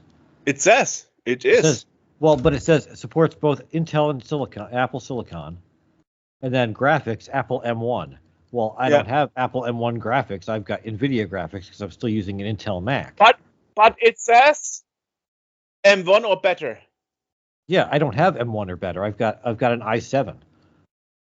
So then it might not work. But it says processor supports both Intel and Silicon, Apple Silicon, in the Steam store. Hmm. So, yeah. Okay. Well, tell us next time if it works. Yeah, absolutely. Last but not least, by popular demand, Remote, our very own Remote, re-released his Minidisc album in a reprint called Smartphone Number 1. Number 0. Smartphone Number 0. Smartphone Number 0, yes. Yeah. Nice. We'll put a link As to we where you know, can get that. Huh? We'll put a link to where you can get that. Yeah. Well, his Bandcamp, of course. Yes, and that's what we'll put a link to. Yeah. As we know what. Yeah, as we know, Sony Minidisc wasn't very successful. Yeah. Yeah. There's a lot of things that aren't very successful, but it's still, we talked to was it Tronimal with the Virtual Boy thing? Tronimal, exactly. Yeah, and I mean that was, the Virtual Boy was not, not a popular system ever, but I've got I got downloads for it and the audio files that can be played, and it's nice even if the machine itself is not supported, because you get to hear, there are different limitations in each of these systems, and it's cool to hear what someone can do within those guidelines, within those limitations. Right. So yeah. So that would be all. All right. Well, now that we've ranted for an hour and a half, actually almost 2 hours. Yeah. Yeesh. Yeah. Let's finally get over and talk to Marius Gosch about A Broken Sword, or 2.5. Right. Not one and a half, but 2.5. Yes. Oh, that was so low bar joke. Yeah, well, Today we have another guest, and Hi. And today we are actually continuing the topic Broken Swords, because we have with us Marius Gosch from Mind Factory, the co-project leader of the fan adventure Broken Sword 2.5 that we actually mentioned in our last episode when we spoke to Charles Cecil. And Marius is here to tell us the crazy stories of making a fan game, one of the few that actually came to fruition if you look at the link list on your homepage, by all the other games that didn't make it. Amazing. So welcome to the podcast, Marius. Yeah, very happy to be here. Thank you for inviting. And I hope that I remember all the stories from back then, because I was so much out of the subject actually since almost the release in 2008. So afterwards, I think many of us of the project team were happy that we finally made it, and it was not certain at certain moments that we could really release the game and finish the game. I have to admit, but we did it, and I'm still very proud of it. And now, AJ, guess how old he was when they started the project? Oh, I have no idea. 2008. No, that was when they finished. That's when it finished. Yeah. Well, how long did it take to do? It took 8 years of developing. In 2000, we started. I think in December 2000, it's all started with the idea of making the fan game.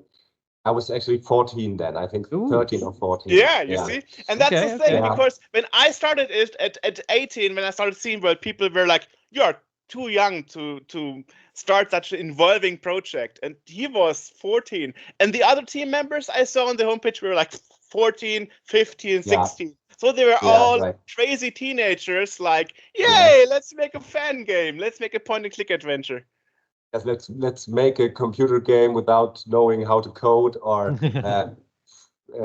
what you have to do, and without any like project management apps or something. Or I call myself the team co-leader of the project, but I didn't know anything about how to motivate my co-workers, or it was just a little bit crazy, of course, but it went out well, I think. Now the question is, as we always ask our guests, you know it, how did it start? Yeah, it started, where to begin? Maybe with the beginning. Maybe at the beginning, like how I came to play Broken Sword, how I became a fan.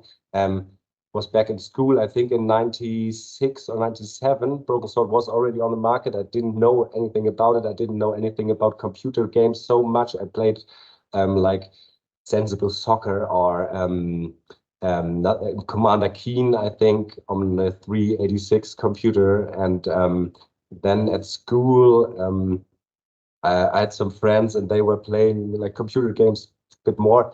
And one friend told me about this Broken Sword game and that I really should try it because he wanted to sell it to me. And for 20 Deutschmarks, I remember. And he told me that such a great game and you can do whatever you want. You have to like investigate in a murder case, and you can fly around the world and go to different countries and look for things having to do with this murder case there and so on. And it felt very, wow, what's that kind of a game? It's so much liberty. Like it felt like, nowadays maybe an open world game or something like that to me. And then I got it and played it, and it was the same feeling. It was, I felt that I could do whatever I want in this game. Of course, it was not like that. It was not an open world game, and you had to move in a certain way, of course, and solve the puzzles, and but it was magical somehow to me, and also the whole way that it was made, like the voice acting. Of course, I played it in German, and it was so well done. And so I became a huge fan, to keep it short. And then Broken Sword 2 came out in 98. I immediately bought it, and it was the same magic to me.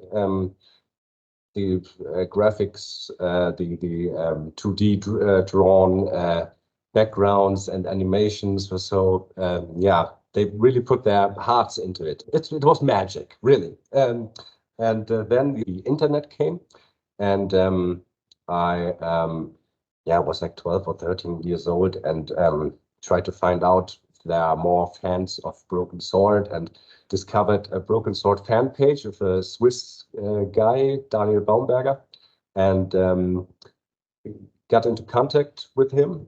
And to keep it short, a year later or half a year later, we had a new Broken Sword fan page together. I think it was brokensword3.de.vu. It was a popular domain back then, de.vu, because it was for free or something like that, I think. And yes, exactly.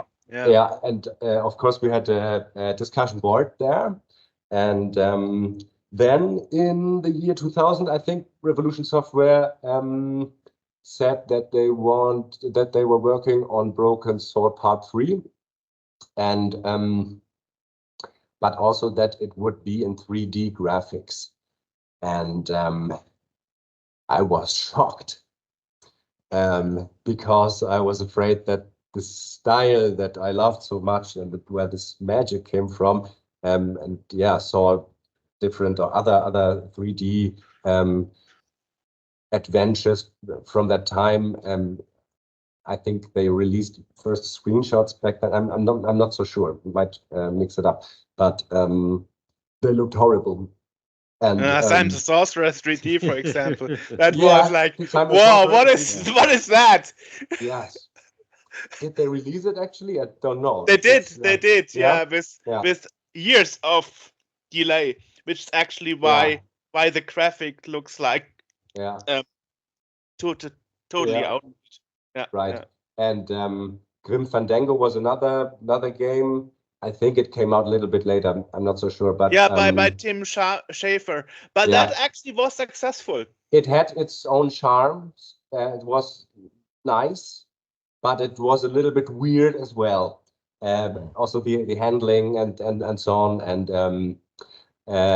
Monkey Island 4 was another one. Yeah. That was a rough one. It did quite well, but why didn't they just make it like Part 3? It's I think. Well, as we know from the interview with Charles Cecil, he said that THQ Nordic demanded it to be 3D. Yeah, and I believe them. It's and I'm very sorry to say, Revolution, that Broken Sword 3, and also I didn't ever play Part 4, I'm afraid. They really turned out in the end that it was not good. Right. But of course, Part 1 and 2 were, and in our discussion board, we had the idea, why not make the good old-fashioned 2D point-and-click adventure in the style of first two parts. That's actually interesting that you mention it, because on the homepage and all the press releases and all those text interviews you did, or your teammates did, you always sold Broken Sword 2.5 to the fans, like, because we wanted to make the story round and well, to complete the storyline between 2 and 3. And now you say it was mainly because you wanted to make another 2D adventure. So it's actually a different reason than what you told to the public. For me, what I told you was the whole motivation. Okay. Of course, it was not only me. There were like, at least in the beginning, 3 or 4 other people involved. And yes, Daniel Butterworth, who's the leading project leader, and who wrote the story and who got the whole thing going. Also by writing the story so fast after we had all had the idea that we should make or could maybe make our own fan game 2.5. He was very fast in writing the whole story outline, and of course the story grew more and more afterwards, but that was the first thing that really made us feel okay, we have the story already. And of course he knew the first 2 games very well, and but Broken Sword 3 was not out then. I think it came out in 2003 or 2004. So where should we have known the story from? That could not be the main reason to keep these stories together. We didn't know the story from Broken Sword 3 then, which was rather thin as well, the story of the third part. So I think our motivation was to make a good old-fashioned Broken Sword game. And that's still what I believe and what I think the people around me also wanted. Of course, I mean, you also have to consider it's an active commercial game series. I don't want to step on people's feet by saying, no, like we didn't like the graphic style and so on. So I guess it's better to have the other reason, you know? Yeah, of course. We didn't really, I think now in 2024 we can say that. That it also had to do with what Broken Sword 3 was about to look like. I have no hard feelings saying that. Who's talking about Broken Sword 3 or 4 nowadays? As we know from the interview with Charles Cecil, he wasn't very keen about the 4th one either. Yeah, so. I believe that. Of course, he's probably proud of it, and he can be, because it's also a nice game, and part 3 was as well. But of course, they are most proud of the first 2 parts and the games they made before. So, now the question is, of course, that comes into my mind. How did you get the patience, being teenagers, to organize such a project and push that through compared to all the other projects? That would be my first question. And my second question, following directly after, how did you convince Revolution to give you permission to actually keep the name and make an unofficial part? Because those 2 things are actually the main reasons why all the other projects fails. Either they are stopped or the group falls apart. Also, Revolution also gave them kind of, carte blanche to do what they needed. They gave them, like graphics assets and stuff. And said, go to town. Yeah. How did that work out? Yeah, both of your questions, Jörg, have to have something to do with each other. It's I think, to answer the second question first, is Revolution. We wrote to Revolution pretty early, I think, also to be sure that we're allowed to use the name Broken Sword. Otherwise, it wouldn't have made any sense to us to make a game like Broken Sword. We didn't want that. We wanted to make a Broken Sword game. So I think we wrote them, and they were not really believing that we would bring it to an end, because they knew how much work it was. And that's also when later, I think in 2003, we met Tony Warrener at Games Convention in Leipzig. He said he told us, there's so much work you still have to do. Good luck with that. And it's nice what you have so far. We had like a script, a printed script with us, but maybe later on more to this encounter. There's so much with the animations that you have to do. I don't think that he really thought in 2003, where we already had something, that we would bring it to an end. And to come to the first question, how did we manage to have this patience?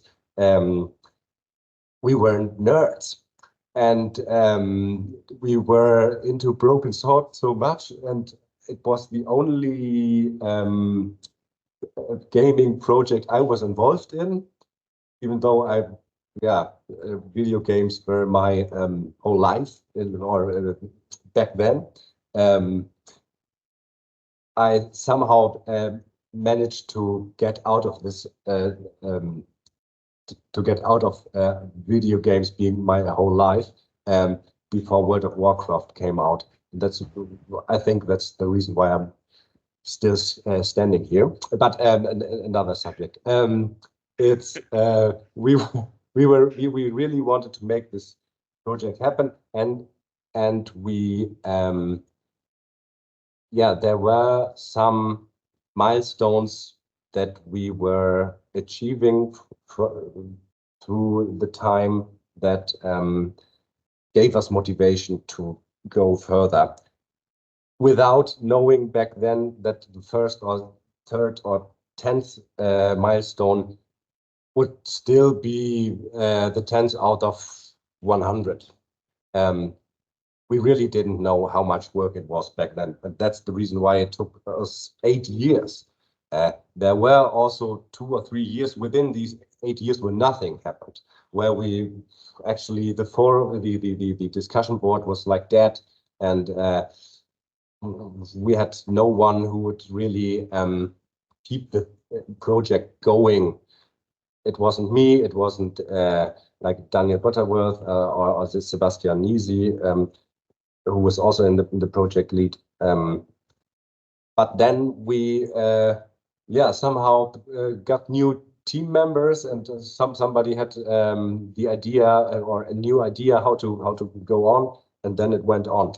And in the end, in the last 3 years, I think, were the main coding and also drawing of the backgrounds and the of course the 2D animation of the characters were made.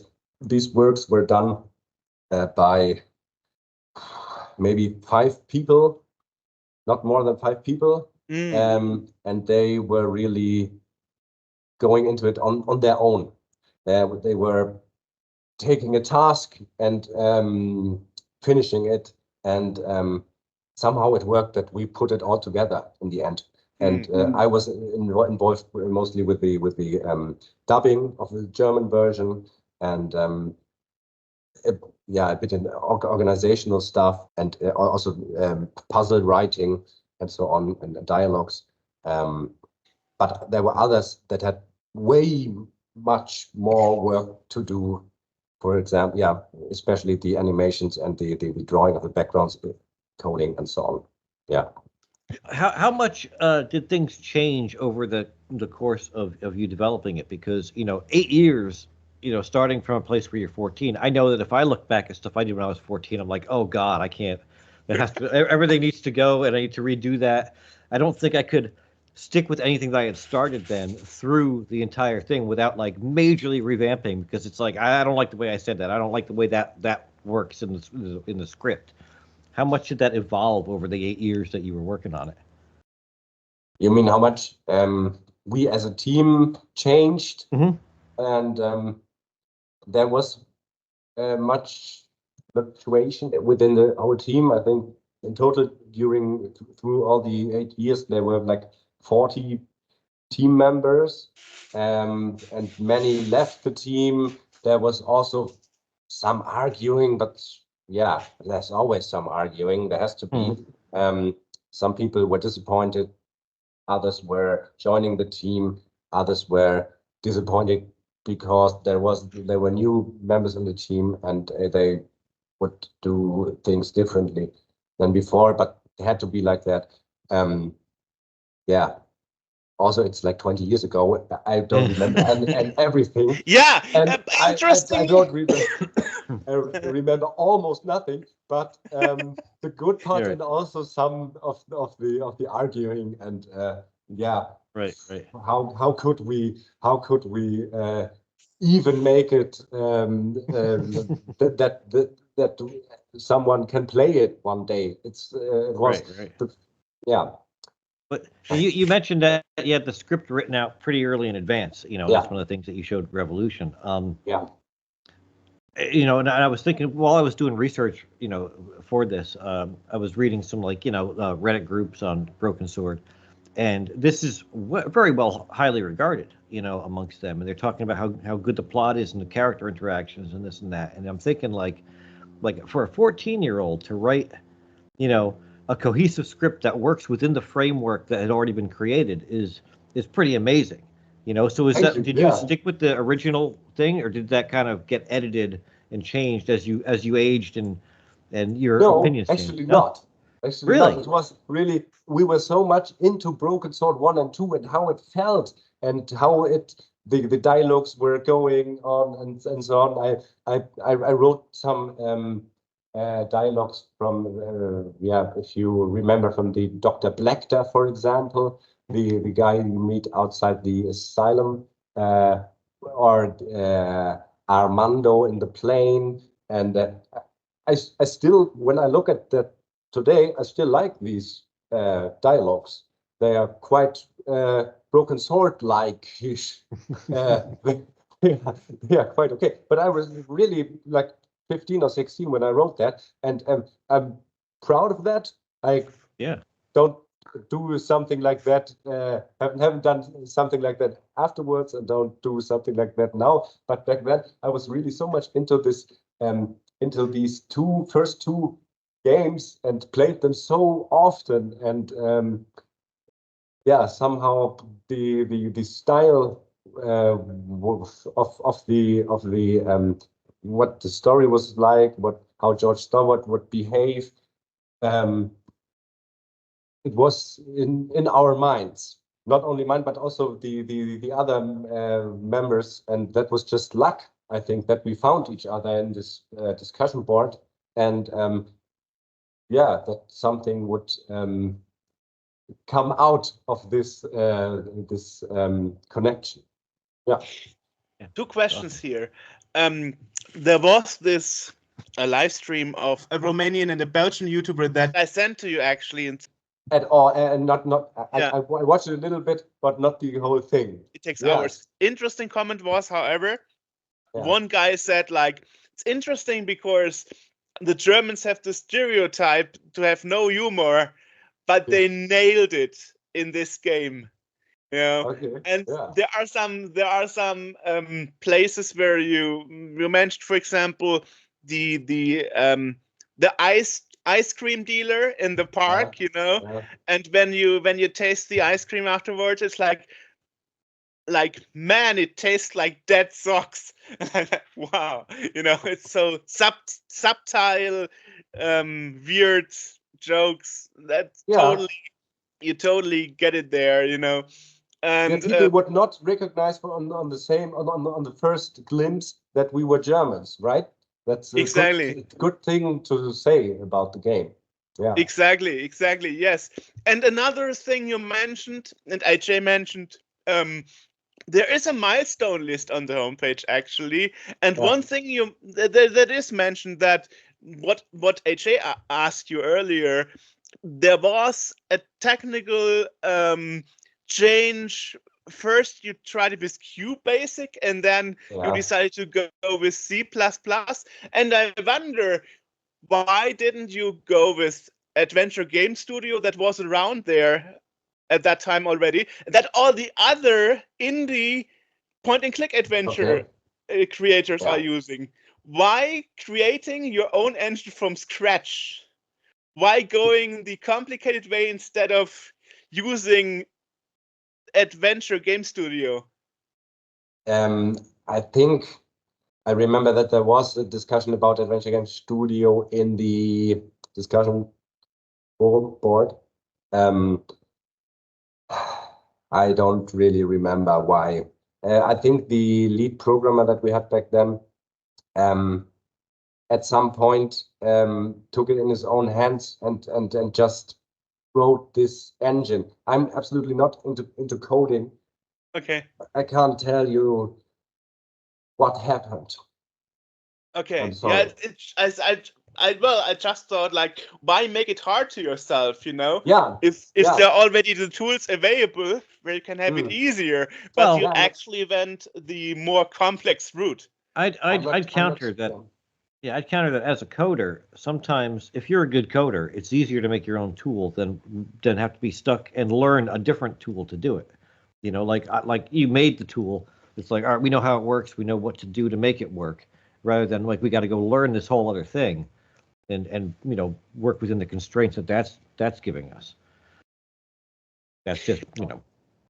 And I mean, it's the fan-made game is actually important enough that your team decided to give the source code to ScumVM, and they actually released a ScumVM release in 2016 with the Broken Sword 2.5 engine included. So that must be something for you that is like awesome, because it opens up to all the other platforms like Macintosh, Android, you know. Suddenly people can play it on all those other devices, thanks to being known enough as a fan game. Because let's be honest, most fan games can't run on ScumVM. Yeah, you're absolutely right, and I'm not sure how many people downloaded the game, because there were so many different servers where you could download it, and our download counter did not really work. It stopped at 42. At 42, right? And I believe it were more downloads. Then the game came out on several PC gaming magazine CD-ROMs back then. And yeah, there's ScumVM where people can play it. Yeah, so many people know it, know that game. It's sometimes when I talk to people in a bar, it happened that people knew it. Of course, it doesn't happen all the time, but it happened. So people know about that game and find it interesting, and that's great. That's so cool. Yeah, we're so proud of that. What we made back then. Yeah. Yeah, the amount of people that I see talking about it online, it's a very, if you go through like the subreddit for Broken Sword, there's a lot of people asking, like, what order should I play them in, or how should I do this? And everyone always, all the replies are also, no, you have to do 2.5 as well. Yeah, like 2.5 has to be there. Like it's like the community has really embraced it as as part of the canon kind of for it. Yeah, that's really an honor. Yeah. So definitely more than 42 people have downloaded it. Yeah. It's also, of course, because of the voice acting, that we had so great voice actors. Also, in the German version, we have the original Broken Josh Stobbart voice. Unfortunately, not from Nico, but very good actress as well. And I also love the English dubbing voices. They're great. How did you get the original voice actor to be part of it? Yeah, it was. I tried to remember in the preparation for this tonight, but I think it went via the recording studio Toneworks, who we got to know on Games Convention 2003 as well. Also, when we met Tony Warrior from Revolution Software, and it was by accident we ran into that their stand on the professional side of the exhibition, and got into contact with Jörg Mackensen, who's owning this Toneworks studio in Hamburg, and they were also making the German localization for Broken Sword 2, maybe 1, I'm not so sure. And we were like 16 to 17-ish, and he really liked us, I think, and saw some potential in us as young new game developers, and he really wanted to help us. And in the end, it turned out that he had contact to Alexander Schottky, who was the German voice of George Stobbart, and I think he made the contact for us. Maybe we have been into contact with Alexander Schottky before. I'm not so sure, because it's 18 or 20 years ago. But I think it went via Jörg Mackensen. Thank you so much, Jörg, if you still alive. No, if you are watching this. They were giving us their recording studio with staff and with the director and with Alexander Schottky, and they found Nico's voice for us because Franziska Pigula, who also was the voice of Scully from X-Files back then, and she was like the voice in every TV documentary back then. Unfortunately, she's dead now. But he gave us all this, especially the recording studio and the stuff. And we recorded. I had the honor to be there as well. These 2 days that we recorded it all, and it was all for free. They did it all for free. Also, the director, the stuff, the recording studio, Jörg himself, we had so much contact back then, and they gave us, the whole files already perfectly prepared for implementing into the game. It was impressive, really. It all went via this games convention encounter. Yeah, that was more or less by accident. You said Gamescom, getting it done again. Well, the Games Convention was actually the event prior to Gamescom. It was actually the one that is the same in the same building. I think, isn't it? No. Gamescom is in Cologne and Games Convention is in Leipzig. But it is by the same organizers. So the convention actually moved from Leipzig to Cologne and changed their name when they moved.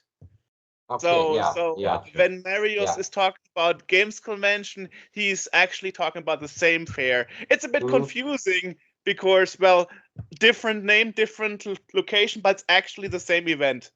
Yeah, it was very exciting back then to be on that fair and actually having something to do with the games branch, you know? Yeah. Not only as a fan, but we had these IDs where we could walk into this important backstage area and so on. where really the business was about to be done, and we were 15, and we did something. We made something going there when things were going there. Yeah. One thing I would like to know, was it planned from the beginning to make an English version? I mean, you released the English synchronization, the English dubbing 2 years later, so in 2010. I know you said you were not involved in the English translation, but was it actually planned since the beginning of the project? Because let's be honest, most fan adventures are like, German is hard enough. Why would we go with English as well? Yeah, absolutely. I don't think that it was the plan from the very beginning. Of course, it was the plan to make English subtitles, but we didn't really think about an English dubbed version in the beginning of the project. But when the project became bigger and bigger and huge, we were thinking about it, and but the most important thing to us was to release a game which would be in German, of course, at the beginning, because we were a German team, not only Germans within the team, but most of us. And then I'm not so sure who managed the English version back then. Not sure. Now that you mention it, the only team member from abroad that wasn't German was actually from Lithuania. Sarunas Leidas. Right. I don't know if it was pronounced this way, and he was one of the graphic artists actually. And when I did my research, I found out he actually created his own studio called Tag of Joy, and he released a point-and-click adventure in 2022 called Crowns and Pawns. Yeah. And 2 weeks ago of this interview, he actually announced his new game, A Vampire Story, A Bat's Tale. So at least one of your team made it to the game. Back then, I would have said the same, that he was the one who would definitely remain in the game developing industry. He was really our best man. Really? Yeah, he was through for the last 2 years of developing, I think. He had the most comments he was writing most comments in the discussion board. He would draw so much of the backgrounds, so many of the backgrounds.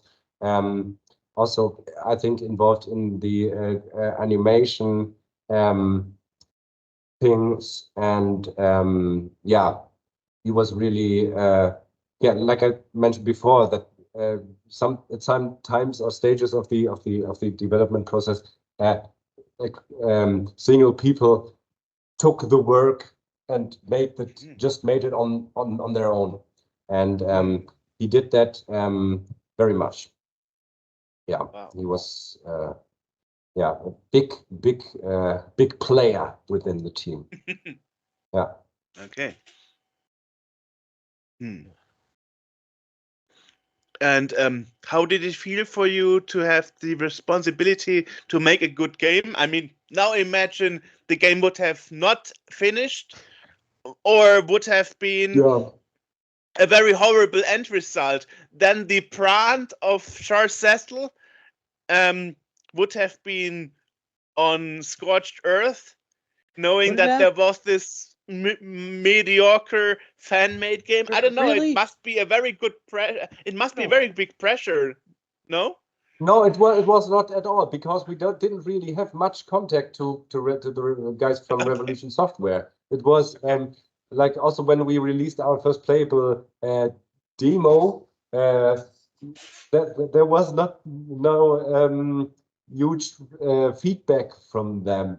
They were just saying like York doesn't have such a good football club as you say it in your game. But of course we were absolutely happy that they would mention it at all. We didn't. We were feeling quite small back then. Our project did it for us. We were not knowing that. Like in 2024 we would probably have like 3 million downloads. I just guessing how much it would be. But back then we would not feel important, like anyone out of this small adventure gaming bubble would ever know about that game. Not really knowing how big this bubble actually was back then already, because the internet was not so big. But we didn't really feel so important that it would play any role at all, whether our game is bullshit or nice.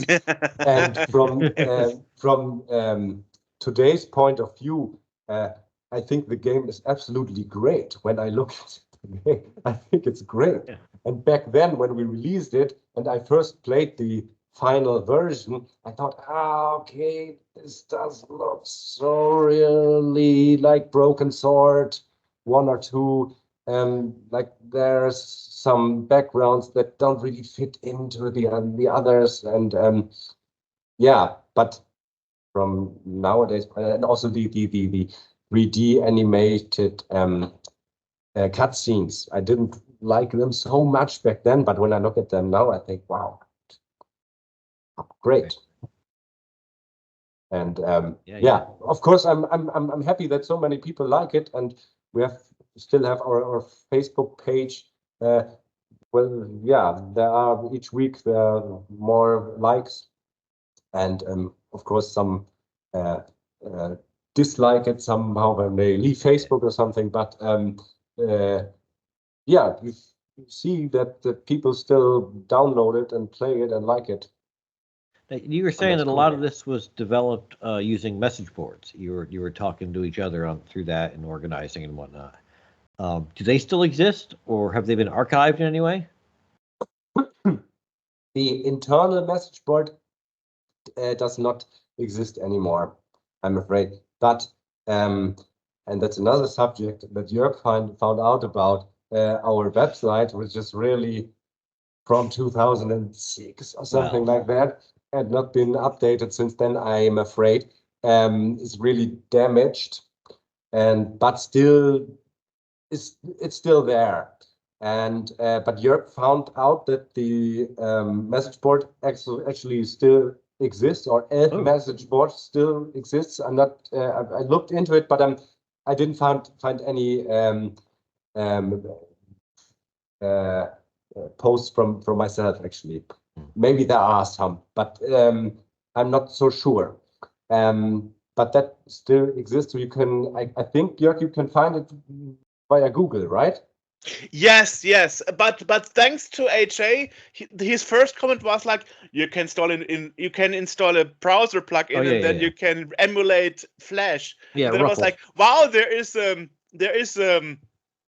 navigation bar on the top, and so thanks to Ruffle, and when I had a phone call with you, I found out, wow, there are more hidden pages if you actually install the plugin and reinstate the Flash upper part of the home page. Yeah, I rediscovered a lot that I almost forgot about, but still remember now that I see these things again. Our website was from time to time, from like 2003 to 2008. It was very well managed by our webmasters, and there is a lot of content, which is amazing. Which is parts are gone already, I think. Yeah, we have to see now in the preparation of this for this interview. We looked into it, and we will look into it even more and see if we can fix that page or set it up again as a new site, because there's very cool stuff that was on this page, and which should come back. I'm very happy that you feel this way, because Sebastian Nisi, who's actually mentioned as press contact on your homepage, who I actually contacted, his first reaction was like, "This is too long ago. I don't want to give an interview." Yeah, and you have to understand that, because we are all now in different lives than we were back then. Sebastian was a very good friend of mine back then, and we just got out of touch. And it's nothing bad happened or something, but yeah, we just live different lives now. And I don't have anything to do with the game industry anymore. Sometimes I'm sad about that, because back then, yeah, it really felt good. But actually, I'm happy, and I think Sebastian is happy as well. And maybe he just didn't have the time, or just doesn't have the time at the moment. So yeah, no problem. Yeah, but it's actually nice to hear you actually consider either fixing your homepage or making a new one to preserve what you still have there. That's the plan. So we brought you back in the game. I mean, let's be honest. Thank you very much, Jörg, by the way. You put so much effort into this, in finding out what was still there. And Jörg sent me dozens of text messages, what he found out new, which parts are still there and are rediscovered, some drawings of the first hours and so on. And I'm absolutely thankful for that. At all that you asked me or wrote us and asked for an interview. I would not. Who would have thanked it? It's not.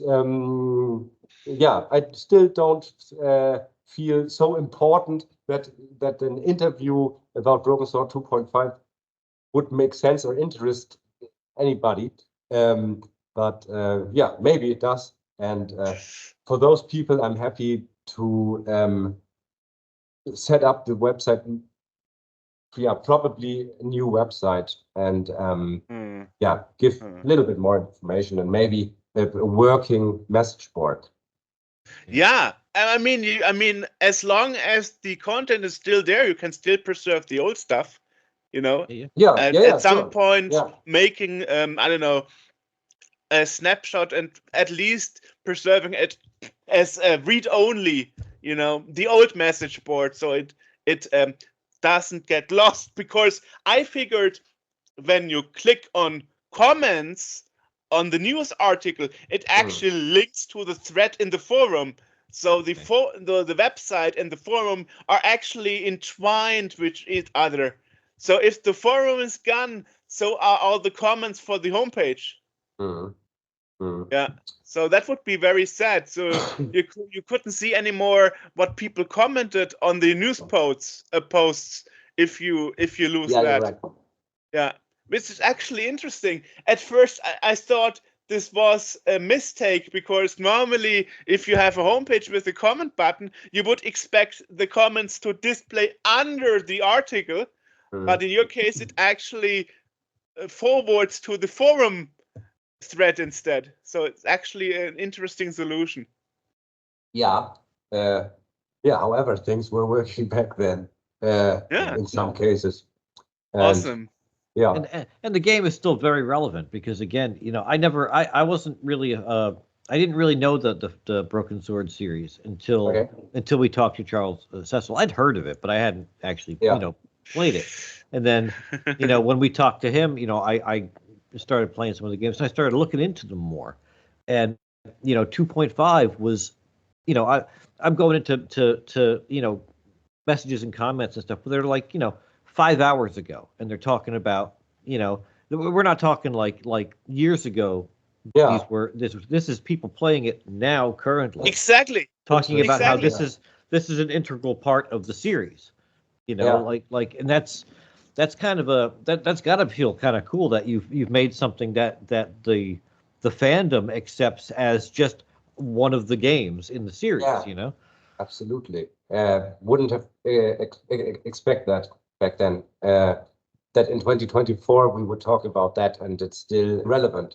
Right. And I think it has to do with the retro gaming scene, like becoming bigger and bigger, and I love that. I'm also into that a little bit, and dove into some rabbit holes there, and but also that like the back in when Revolution had to release Broken Sword Part 3 in 3D graphics, it doesn't play such a big role anymore. What the game looks like, it has to be made in a good way. It's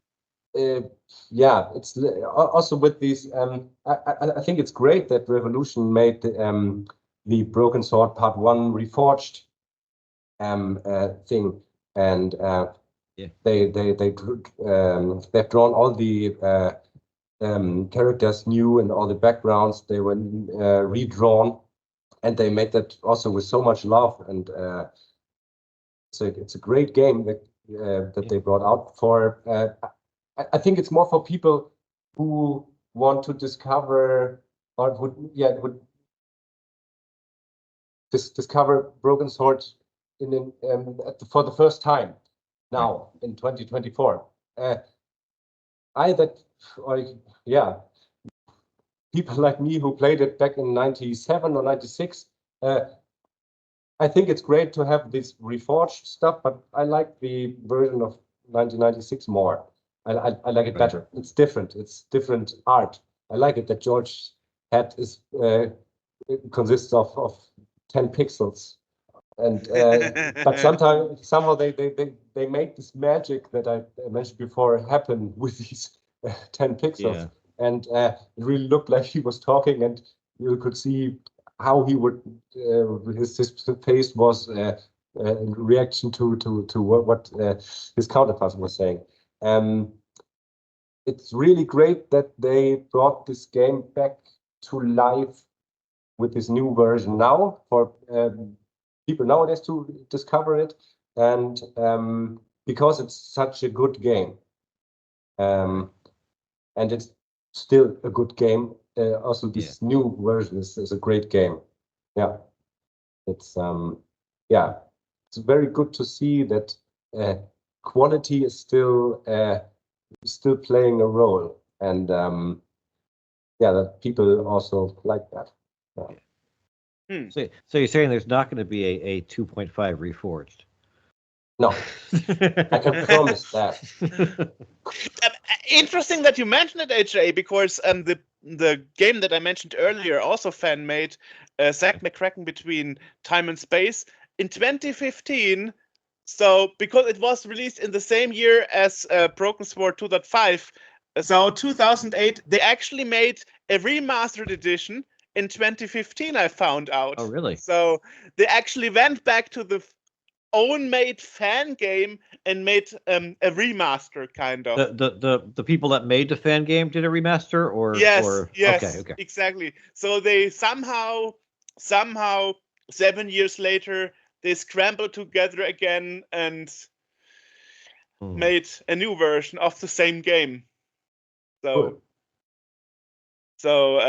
somehow the group didn't fall apart, you know. Yeah, that's impressive. It will not happen to our game. I think sometime in 2000 and maybe 17 or something, I had the idea of making a new Broken Sword. Oh, really? Okay. Again, yes, but it was staying my idea, and nothing happened. I didn't really.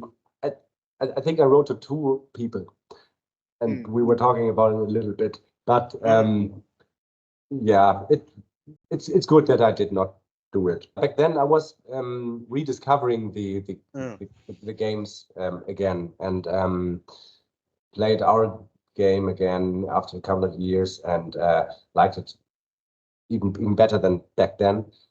And yeah, somehow I got motivated for a short time, but it's good that I didn't really follow that. You mean too stressful? Besides family and being self-employed? Yeah, it's too stressful. Okay. Nowadays, it's not. I could not imagine that. I mean, nowadays you can use Adventure Game Studio even more. Right.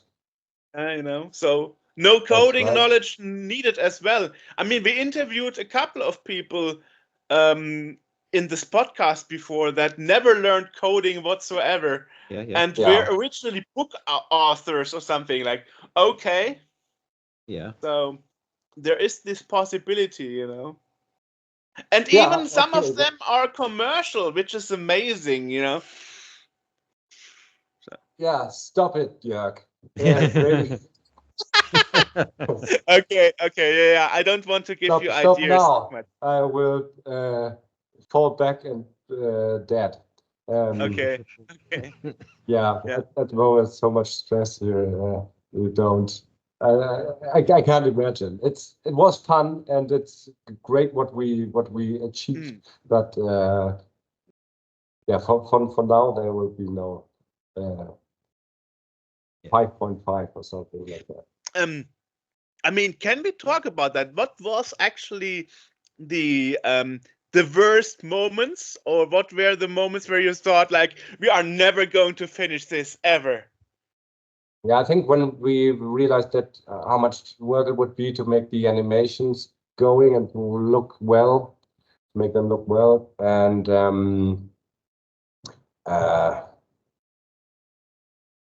yeah, there were times when we didn't really have good enough people in our team. People would leave, and yeah, other people would leave afterwards, and then we didn't really have like 3D art or 2D artists, and we had maybe one, and yeah, it would have been too much work. But fortunately, yeah, adventure gaming scene was big enough. There were some like adventure specialized adventure fan pages and online magazines like Adventure Treff or Adventure Corner, German sites, which also had message boards where we would also look for new team members. Somehow it worked. So how did you go with the puzzle design? Because you mentioned you also did some puzzles before. How would you plan it out? I mean, that it fits to the story as well. And not being too frustrating. I mean, you don't want to have another infamous goat puzzle, right? Yeah, that's right. No, we I think it would have been quite hard to code this like a goat puzzle. It's not so easy to make, is it? It's actually when I was playing Broken Sword for the first time and I came to that point with the goat puzzle, I had to stop there because I didn't know what to do, and also in the early internet it was not so easy to find that solution. I think I had to stop there for a year or something. Really, I didn't get any further. It was almost a year, and afterwards, some were hurt what to do, and but it was really that long of a time that I could not play the game further. Wow. Of course, maybe I started it from the beginning, but also again to this point, there was actually in Broken Sword 1 the when you find out, I'm not actually not anymore sure what it is. When you find out something before you find out something else, but you could find out the other one stuff first, you would go to Ireland first, to Loch Man, where this goat puzzle was at. And if you find out the other thing first, you would go to Spain first, Villa de Vasconcelos. And I managed to go to Villa Vasconcelos first at one of these, let's play it again times.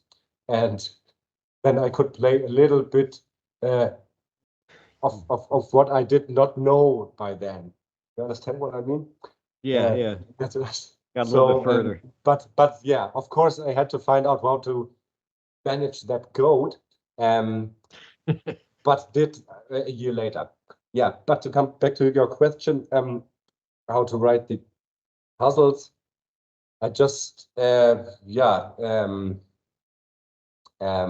read the when I sat down to write puzzles, it was that I just wrote the story by Daniel Butterworth, and where I thought it would fit in, I wrote new columns that would contain a puzzle that I would think was Broken Sword like, and that's just the way.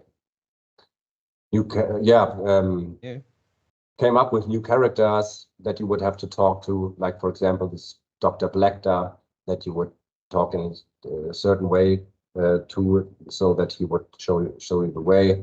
It's not really a hard puzzle though, because you can't do anything wrong. And I think the whole game has become a bit too easy. The puzzles are not. I'm not a professional puzzle writer. I was not a professional puzzle writer back then. I was fucking 15. So, but I thought I could make it, like look like a Broken Sword kind of a puzzle. Yeah, those that I put in. I mean, the good thing is, when you are a teenager, you don't think about the consequence of your decisions as much. Yes. If you knew back then how much work it would be to finish that in 8 years, you would have thought like, perhaps, I'm not even starting with it. It's so much work. Maybe, but yeah, but it was not like that. We didn't know it, and at some point we could have known it, I think, how much more time we would need. And yeah, but because we were such a big team, really, like 20 to 25 members were all at each point of the process in the team. Maybe there were times when I mentioned before where many people left the team and we had trouble getting new ones. But I think there was never really the point that we would think about canceling the project. So it was okay, even from nowadays point of view, for us to say, then let's just not to develop on it now. Maybe something will happen. Why should we cancel it? Why should we delete this message board and everything we have so far? Which actually what a lot of projects did, unfortunately. Yeah, but we didn't have any publisher. We didn't have any pressure to bring out our game. Of course, Newsmax, gaming magazines were writing about us a little bit. But then they never wrote this project has been cancelled or something. Right. And our publisher did not say, I give you 3 more months or something. Right. Yeah. Now, if you mentioned there has been a time where the members switched, there weren't co-members or something. I mean, not important. I mean, important in a way, like I would imagine, for example, if the graphic artist changes or the coder changes or the composer changes. I mean, I know it from our staff. It's always hard if somebody else has to pick up on what a different person started. Yeah, that's a thing. Yeah, it was probably like that and hard, but I don't really remember. Okay. You only remember the good stuff. Yeah, that's the good thing after 18 years or 16 years. Yeah. You mentioned earlier when we had a phone conversation, you actually organized the voice actor on that mad guy on the park bench. Yeah. How was that? How did you approach a voice actor and tell him we want to have you for the game? I think it was the one that is actually the German Jack Nicholson, right? Now Jack Nicholson as well, but also Anthony Hopkins, and he was the German voice of Hannibal Lecter. Exactly. Which is a fitting role. That was really interesting because I wrote this one character like Dr. Blackter, where you could guess that it's maybe having to do with something with Hannibal Lecter. And actually via Alexander Schottky, German voice of George Stobbart, he knew this guy, Joachim Kerzel, who was the German voice of Anthony Hopkins. And for English-speaking people, it's you don't have like many dubbed films, but for me, especially as a teenager, it was quite like talking to Hannibal Lecter when I had this phone call with Joachim Kerzel, who is some older guy who speaks Hannibal Lecter, but in a very certain way, which is he did it good in the movies. And Alexander Schottky knew him and made the contact, and I called him and was a bit afraid. I was very afraid to speak to him, but fortunately that only his mailbox got on the line. So I started to talk on this mailbox, and suddenly he picked up the phone and was like, and something like that. Wow! and on so forth. And I was really almost shitting myself. But yeah, it's one of these funny stories from the development process.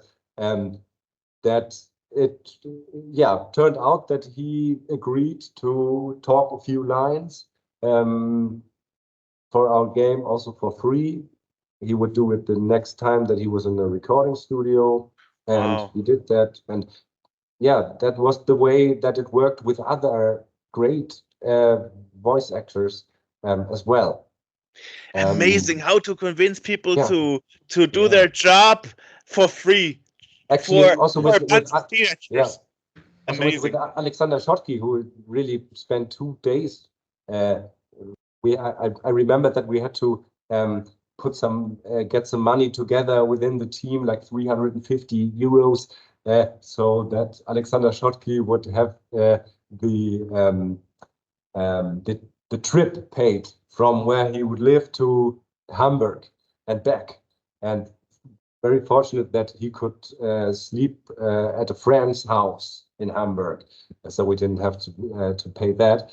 But yeah, the rest he was doing absolutely for free. And of course, we could not spend any money. As soon as we would spend money for an actor, we could have gotten into trouble with THQ, with Revolution Software, that we would do something commercial with Broken Sword, and we never wanted that. Really, we never ever wanted to make money with that game.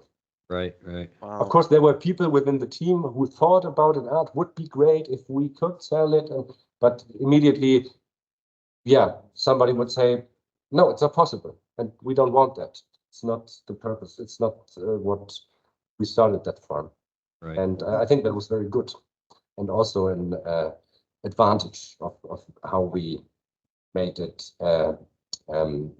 could make it finished. Yeah. Right. That there was no money pressure. Very impressed that these voice actors would do that all for free. Yeah, exactly. Yeah, I wonder, did you ever have the experience like I had when I started Scene World here, that people were like, you are too young, you have no idea, I don't want to work with you or anything? Any negative experience? No, not at all. Wow. No, it was when I no, I just thought about something, but no, it was not like that. Wow. They were all for example, like guy from the recording studio, Jörg Magnussen, he was really I think he really saw something in us that would make there's potential, there's a new generation of video game makers, and we have to support them. It was very very real and very positive. Yeah, they were not making fun of us. Right. Interesting. Yeah, that's awesome. So you mentioned Tony Verrier, and you also mentioned he wrote a book. About a Broken Sword, and I actually ordered my copy today. to make a bit of a commercial for his book. Oh, great book, The Quest for Game Development Greatness. And you said there's one quote about meeting you at the game convention. And what I found interesting is that he wrote that the team changed, so perhaps the journey wasn't as enjoyable as you guys thought. Something along those lines. Mm-hmm. Yeah, when I wrote that, Tony, actually, we have I've contacted Tony since like 2 years again, and because of this book, when he did a Kickstarter on making it and or realizing it, and then I wrote, Tony, I just found out about your Kickstarter, but it's already expired. Can I still back it? And then he wrote me back, and of course I wrote who I was, and that we had contact before because of Broken Sword 2.5. And he was very interested, and we started to talk about it again. And he said that there was this column about our project and our meeting at Games Convention 2003. Yeah, he wrote, another highlight at Leipzig was meeting up with the Broken Sword 2.5 team who were based in Germany. Quite some time earlier, we had given them permission to produce a fan game based on Broken Sword, on the strict understanding that they could never sell it. The team were young and enthusiastic. They told me they would be finished in a few months. I looked at what they had and told them it would be years. They were inclined to not believe me. Many years later, they really did finish, but some people seem to have changed along the way. It had perhaps been a grueling journey, as I had warned them it would be. I'm not sure if we told him back then that we would be done in a few months. But I can't remember. Maybe we did. He probably made notes back then, so probably he's right. Awesome. Maybe we told him, we will release our game next year. That's just like when you're 14 or 15, 1 year is like 10 years. It's like 10 years, and you can do so much stuff within this year. But awesome. It was still 5 years more, and then came out. Yeah, he was right. You were right, Tony. You made a few trailers, and I saw in the trailers you were like, the game is finished in 2006, and so the deadline kept being pushed more into the future with each trailer you released. So we thought it would be very professional to do that. Yeah. Oh, okay. No, of course we thought that we would release it, but somehow it didn't work out. But no pressure, no publisher. So we would wanted to make it right, and I think there are not so many bugs in that in the final version, and not really a patch required. So I think it was worth the wait back then. True. Perhaps a final question: would you change something when you had the chance to do it again and go back? Or are you entirely happy with the product in the end? There are some small parts of the game that I don't ask for anything special right now, but no, I'm happy with it. It's cool. It's cool. Yeah. Okay. Interesting. I mean, you wrote history there, literally, right? It's the way it is. Some puzzles might not be hard enough or logic, or you mentioned one one animation that some character was walking down the stairs or something like that. Exactly, when the secretary in the Yale we should have library, when she walked down in the cellar to fix the fuse, in the fuse box, this is very rough animated. Yeah, maybe. Yeah. It's that was actually the only instance where where this felt like, oh, we are missing an animation.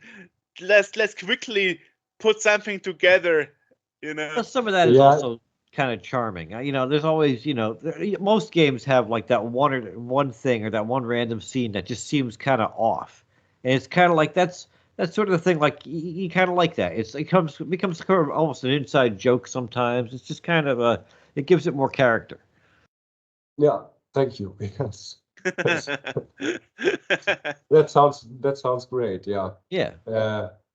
Something like that, of course, is in the game, and some of the backgrounds don't look like the rest, and but I think all in all, it's a great game, and it has the Broken Sword feeling. Yeah. I think that that is, to me, the most important thing, and that the fans respected as a Broken Sword part. That is an absolute honor. Awesome. Absolutely. Well, I'm very happy that we made this interview, so thank you. Yeah, definitely. Thank you. Yeah, it was great. Awesome. Where can people find out about the Broken Sword 2.5? Where they can find out? Yes. Like a website or. Yeah, the website. Yeah, as I mentioned before, the website is a little bit broken. There are some great YouTube videos about us by others, especially from last couple of years. And you mentioned Facebook.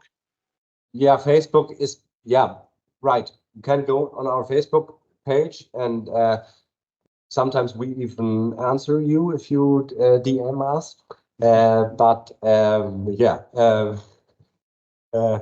I actually have the access to that page, and Zarunas Ladas has it as well, and I think one more guy has it as well. And we would answer if we can, and have an answer for you. So yeah, feel free to come to our Facebook page at the moment, and we are, as mentioned before, working on getting the website done and fixed. It is done, but it's almost really done. We are working on it, either to fix it or to set up a new website. It's interesting because I don't see it as negative as you, honestly. I mean, when I had a look at it, I think it's like the content is still there. Okay, Flash is not really supported. You need a third-party plugin, but I wouldn't really consider it very broken. But obviously, you as a co-project lead, you obviously have a different point of view because it's your baby, so to speak. Yeah, nothing happened with the website since 2010, I think. So yeah, I actually built websites in 2019, and they are more broken than our Broken Sword 2.5 website is. But so I'm very happy that it's still working and that you can still download the original game from that website as well. And also you can play it in ScumVM. And the version is not really different, I think. It has some bugs, some minor bugs, but it's not broken beyond unplayable or something. Right. It's just some minor things. But it's interesting that you mentioned it because when I filed the bugs and I mentioned in the forum that we are doing this interview, they were a bit like, perhaps we should now try to fix it before the interview is released. Yeah, but we really have to have to work on it. Yeah. So right. So as said before, I did really not expect Broken Sword 2.5 to get into focus again. So let's see what happens. But now with Broken Sword 1 Reforged coming out, maybe it's logic that that people also want to play our game again. Or for the first time. We'll put links to all of that in the description below, so people can access that. Yeah. Nice. Yeah, thank you for sitting with us. It's been a pleasure. Thank you. Absolute pleasure. All right. Okay. Thank you a lot. Bye-bye. Thank you.